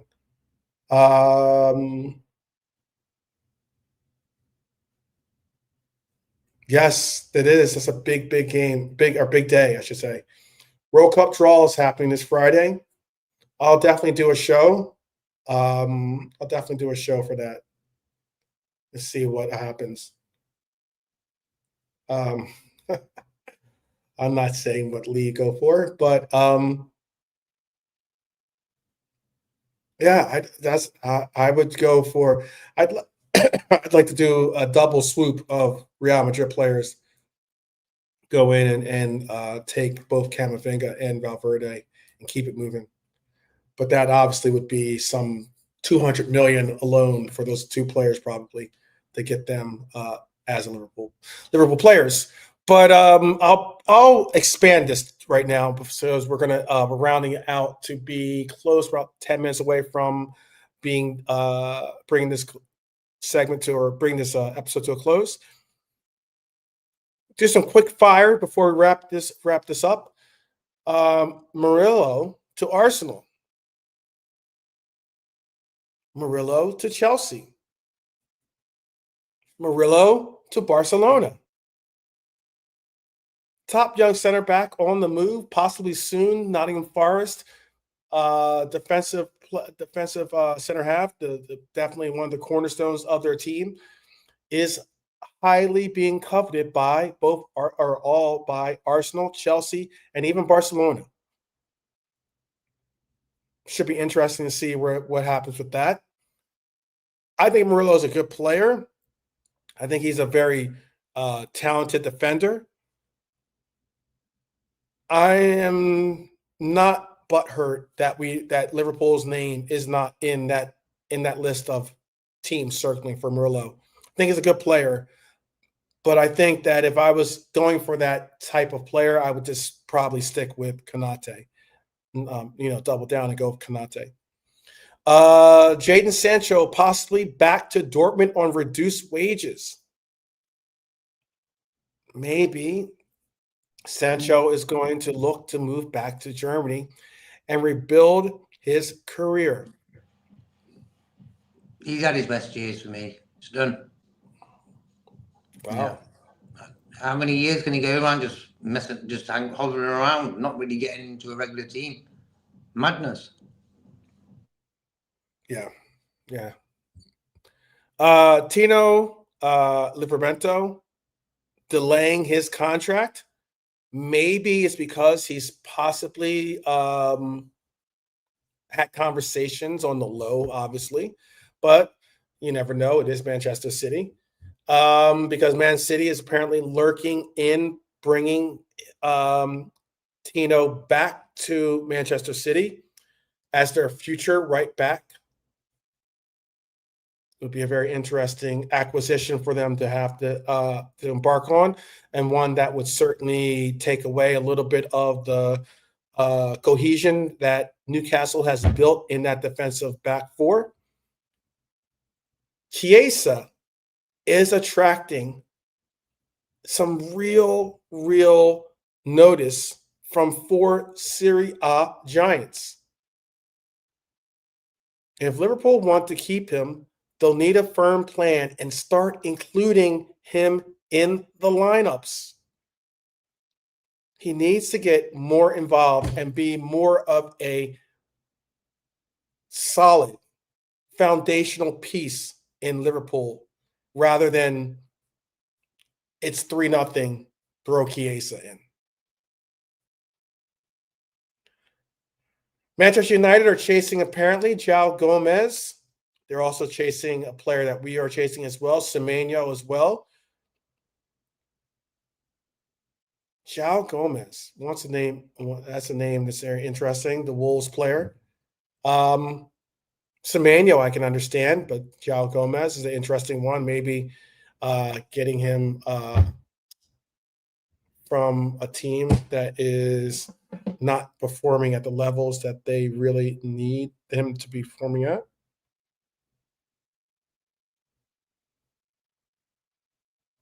But he is a good player. He is certainly a good player. Young, 24, Brazilian. Real Madrid, finally. Real Madrid lining up free agent center back options.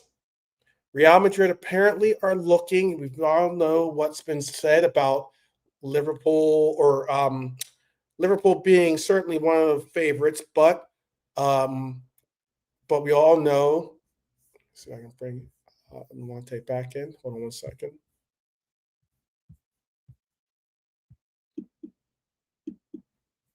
We all know that Real Madrid have issued the words to Liverpool telling them that they will not be pursuing Konate in the free agency period of his Liverpool career. And they will be looking to focus on either Guehi or Upamecano. Liverpool really need to find out what is going on with Konate. He needs, I understand that he has been trying to shut down some of the rumors, some of the bad press that's being reported about his contract situation. We all rate Konate at some decent high level. But which of these external moves would impact Liverpool the most? Even if we're not directly involved, which one do you think impacts us the most? Maybe you see something like, Arsenal getting Murillo as another center half, that they can just continue to fortify their back line with. Or maybe it's Manchester United finally getting a proper right back as opposed to a makeshift right back in their works. Or maybe it's something like us going out and picking up a Valverde or a Neves. What do you think is, for you guys on the panel, because we're going to be we've only got like a few minutes left. Go ahead, JK. What do you think?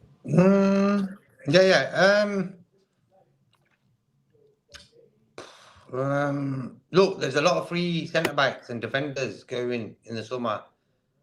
Kamana, Yes. I'm not a great fan of his.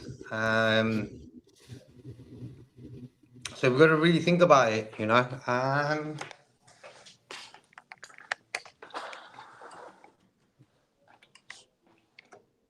Yeah, but for me, bro, we just got to do our business. Other teams can do what they want, United, I don't know what they do with their players. They're just buying loads of players who are not great. So, at least with us, we know if we buy someone, they're top quality, Mm-hmm. That's the good thing about Liverpool. Who do you think? Nolante? Who do you think is like, what player out of the list of players I said has the biggest impact to Liverpool? What player would have the biggest impact? I'm not sure, I'm not sure. I think they all got the different attributes. There's not one that's clear to the other, to be honest, for me, per se. I just think they're all different, and it's just hard for me to say which one is the biggest one, if I'm honest. Okay. Is this the window? Is this January window a window that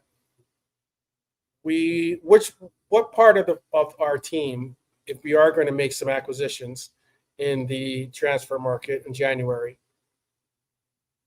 what part of the pitch are you looking to fortify?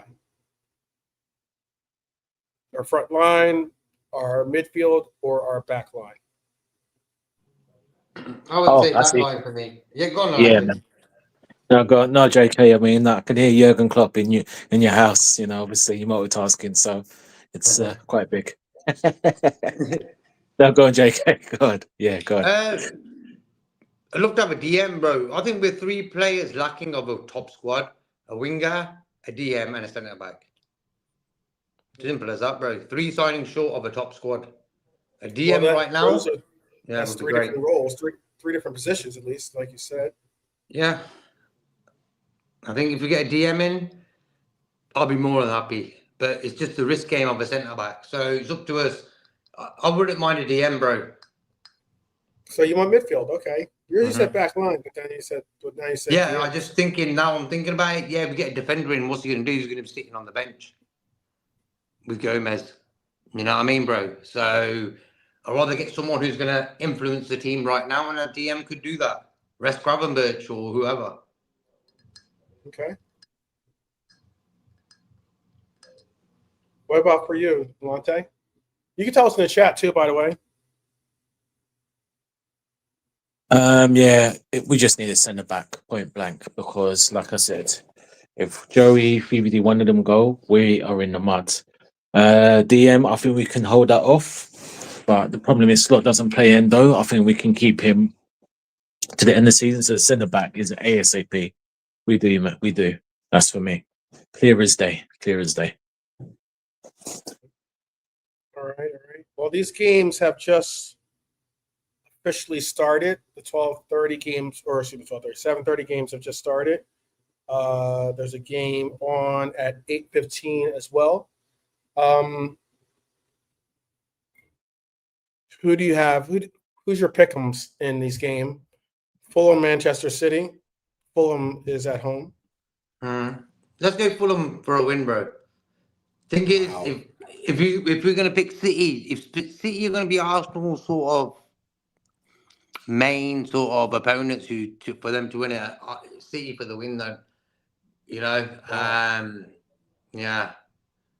But Fulham not a bad home team. That would be Manchester City in somewhat of a crisis of their own little mini crisis, because that would be 3 games that they would have lost in a row. They lost in Champions League, and they beat Leeds. They beat Leeds last weekend. Oh, they did beat Leeds. That's right. They did bounce back. Yeah, they had 2 defeats, and then Leeds got back to 2-2. Then Man City won it last minute. Right. They almost lost that game. Yeah. They almost lost that game. You're right. Man City unpredictable, bro. So Fulham are good at home. Yeah. A win for Fulham. Wow, that would be a big result for them. Bournemouth versus or Nolante, you want to give your shout? Yeah, 1-1 score draw. Let's draw. Okay. I'll go 2-2. How about Bournemouth versus Everton? Bournemouth are home at that game.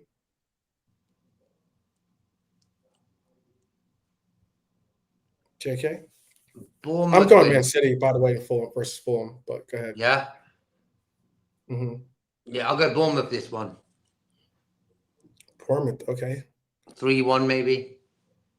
They need a big bounce back from dropping those points before.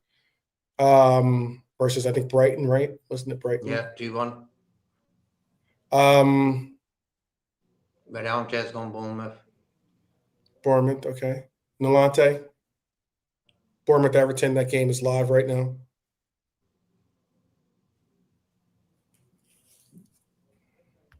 Maybe. Yeah.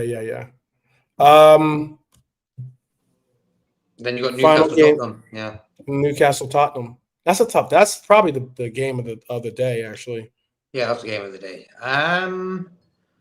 Newcastle are all right, you know. Newcastle are really tough at home. Really tough at home. And they did pretty well away last game. They won 4-1, was it? Something like that. You never know what team you're getting out of Spurs, though. That's the weird thing. Spurs are just really inconsistent. Yeah, so inconsistent. No matter what coach is involved, too. I've always said the Spurs fans are really, they moan a lot. And Thomas Frank, bro, I thought, good sort of guy to come in and maybe steady the ship. And he sort of started off well. In the last weeks, he ain't been doing great, and there's all these sort of turning on him.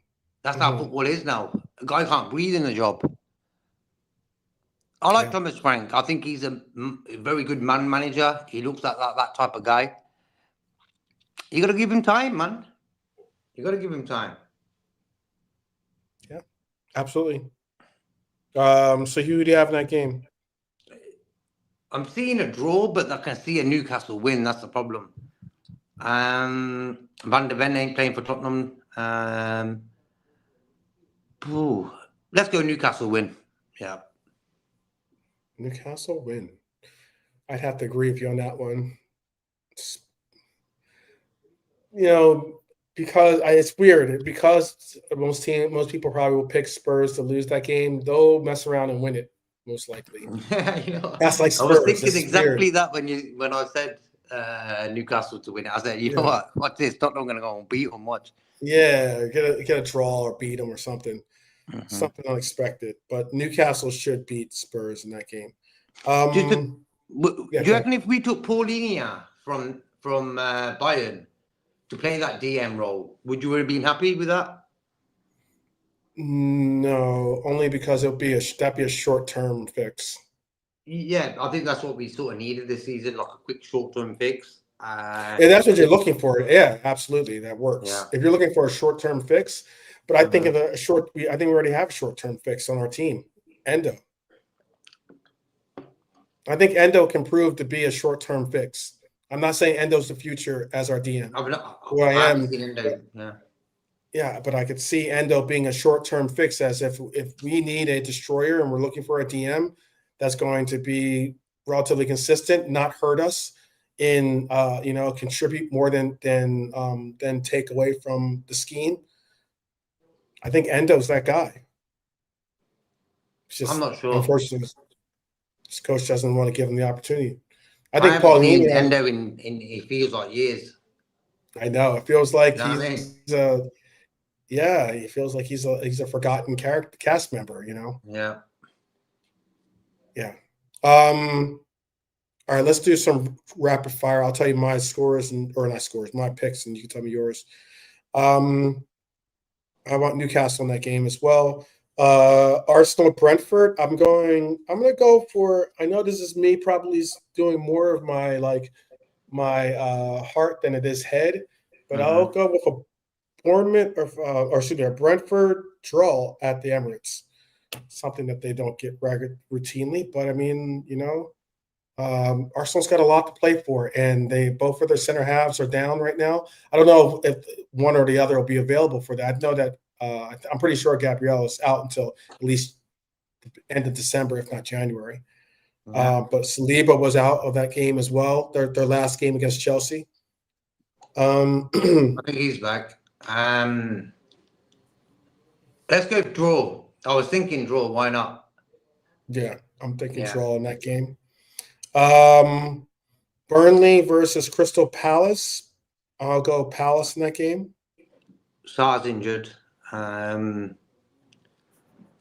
got injured against United and they sort of crumbled. I don't know. It was weird. Sar's their main guy attacking wise, with Mateta, of course. But with him outside the team, they're not as great. I've noticed that. I think Sar's a good player. So, yeah. Let's go Burnley win. Wow. Yeah. That's a big shout. Wolves versus Forest. Wolves are home in that game. Yeah. Wolves are horrible. They're bad. Forest is not that much better, despite the fact that they beat us. I would go draw in that game. Yeah. Yeah. You know what? Great. I'll go Wolves for a win. Wow. Because they did all right against Villa. They had a goal disallowed and stuff. They lost 1-0. Let's go for Wolves home win, first one of the season. Wow, this guy's going big. All right. Brighton versus Villa. I have Villa in that game. I got a draw there. Okay. Leeds versus Chelsea. I have Chelsea in that game. Yeah. Yeah. Chelsea. Yeah.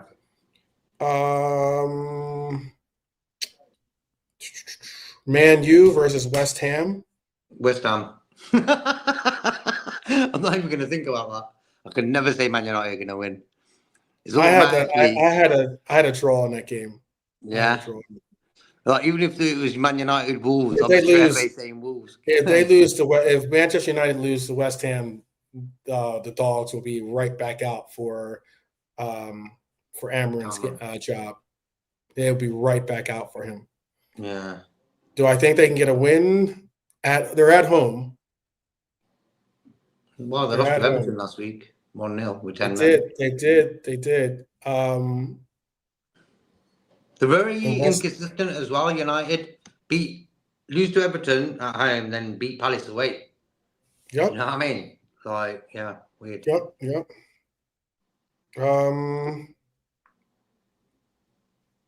Yeah, I'm going draw. What are you going to? You going West Ham win? Yep, West Ham win. Come on. All right. That is a huge shout. That would be some big upsets for the weekend or for this midweek table. So is that kind of week? Very big upsets. So, well, people, this is going to bring us to an end of our. Is that all the games, bro? That's all the games. What, Liverpool? I mean, yeah, Okay. you already gave your Liverpool Yeah. shout. 3-0. You already, Yeah. you gave it during the preview. Oh, then we got a game on Thursday. That's the United one, nah? Yeah. The last game of the week is, or of this week before the weekend game is United versus West Ham on Thursday. Yeah, on Thursday, yeah. Everything else is Wednesday, pretty much Wednesday, because there's only 3 games today on for Tuesday. So, we'll have to get Nolante. Will have to give us his picks in the chat. But yeah, there's some. You've got some wild ones in there, man. Who'd you pick for the Brentford game? Did you pick Arsenal? I picked a draw there. Picked a draw. Okay. Yeah. Sure. You can ask Nolante, bro. Quick fire, bang bang. Starting from now, isn't it? Yeah, that's some. Bournemouth, Everton. Yeah, 2-0 Bournemouth. Okay. So Bournemouth, Everton 2-0. Fulham, City. Draw. Hold on. Let me get the teams down. I just wrote down your answers. So, all right. So real quick fire. Fulham City. 1-1 score draw. Bournemouth Everton. 2-0 Bournemouth. Lante going bold with the score predictions too. By the way, all right. He's not just saying win, lose, or draw. He's dropping scores in there too. All right. Newcastle Spurs. Score draw. 2-2. Okay, Desmond in that. Arsenal Brentford. Whatever team is Arsenal. first is the home team. Home team, yeah. Bun Arsenal. Screwed them. 2-1 Brentford. Ooh. Go on, bro. Go on. Burnley Palace. 3-0 Palace. Wolves Forest. 2-1 Wolves. Surprise. Oh wow. Yeah, I've got Wolves as well, bro. Brighton Villa. Oh, that is a good game.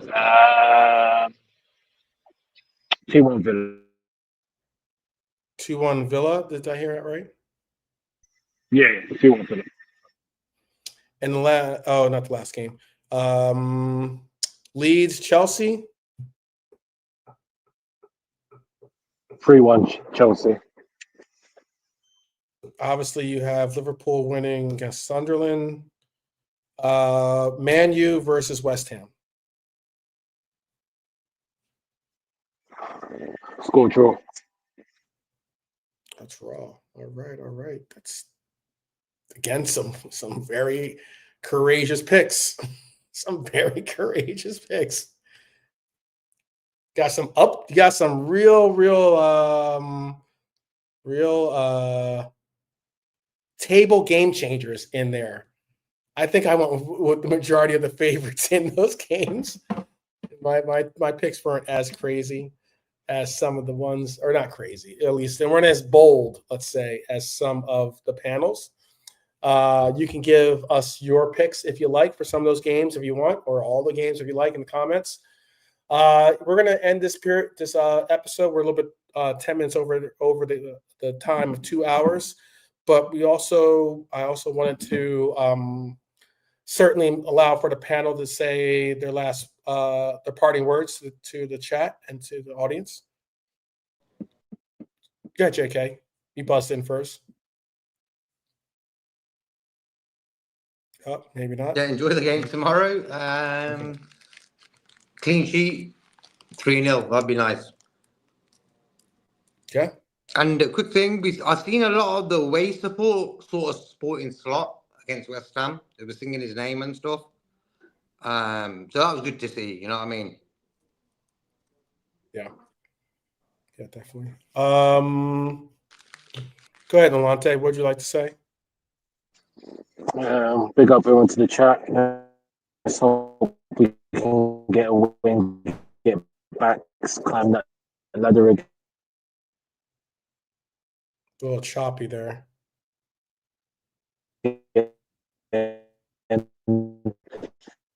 And big up Norm. We need Tracy back. He's gone AOL Norm. And in the words of the great K-Pad, have we signed? Okay. We Okay. had half Yes. Milan. Yeah, half of that. Okay, it wasn't just me that. Okay, just Yeah. making sure wasn't my internet connection. I think that's 'cause why I he kept on dropping out. I think his connection has not been great. Look, I'll just say the same that I always say to each other. To each other, let me say, I hope that everything is going well in your lives. I hope that everything continues to get better. If it isn't, we're at a weird stage here with Liverpool, but it's something that we all need to do, and that is breathe. For the first time in weeks, we're not talking about collapse. We're talking about maybe building momentum, creating identity, rediscovery. This stretch has to define us. This is not Real Madrid. I get it. This is not Nottingham Forest, who's been a thorn in our side. We're not focusing completely on that awful run. Right now, Sunderland is in front of us. Then we have Leeds. We have a December to remember. Hopefully, we can make it. It's going to be a serious grind. We're going to see what this team does as building a response. We're bruised, but we're not broken. We're Reds. We get up from any struggle, any fight. Even when we get knocked down, we get back up. And because broken teams normally stop caring, the difference is this team, myself, Alante, JK, you in the chat, we still care about this team. Because the question is simple. Do we fight? Do we rediscover who we are? Do we build around Wirtz? Do we trust in Isak? Do we stabilize the team by bringing in reinforcements in January? How does this team respond? We'll find out. And we'll find out together. Because you'll never walk alone should matter. And you won't ever on this channel. So big up to those that do support us. Big up to those that understand and see the bigger picture about supporting us as Reds out there. And take care of yourselves. Take care of each other. And be sure to tune in tomorrow. We're going to do what time's the game tomorrow? Does anyone know? I think it's 8:15, I think. Okay, so I'll do a Reds roll call. Hopefully, I can flip the scripts on the luck that is with the Reds roll call. At least Since right you now. since you ain't done a red roll call for a long time, we ain't been winning, bro. I know. Simple. So I got to get back into the swing of things. I was doing them routinely. We're winning. We're having all those like incredible, last minute wins. But all right. We will see you guys tomorrow. I wish you all the best health, everything else. But most of all as well, up the Reds each and every time. Thank you for joining us, and we'll see you tomorrow. Take care. Man. Peace.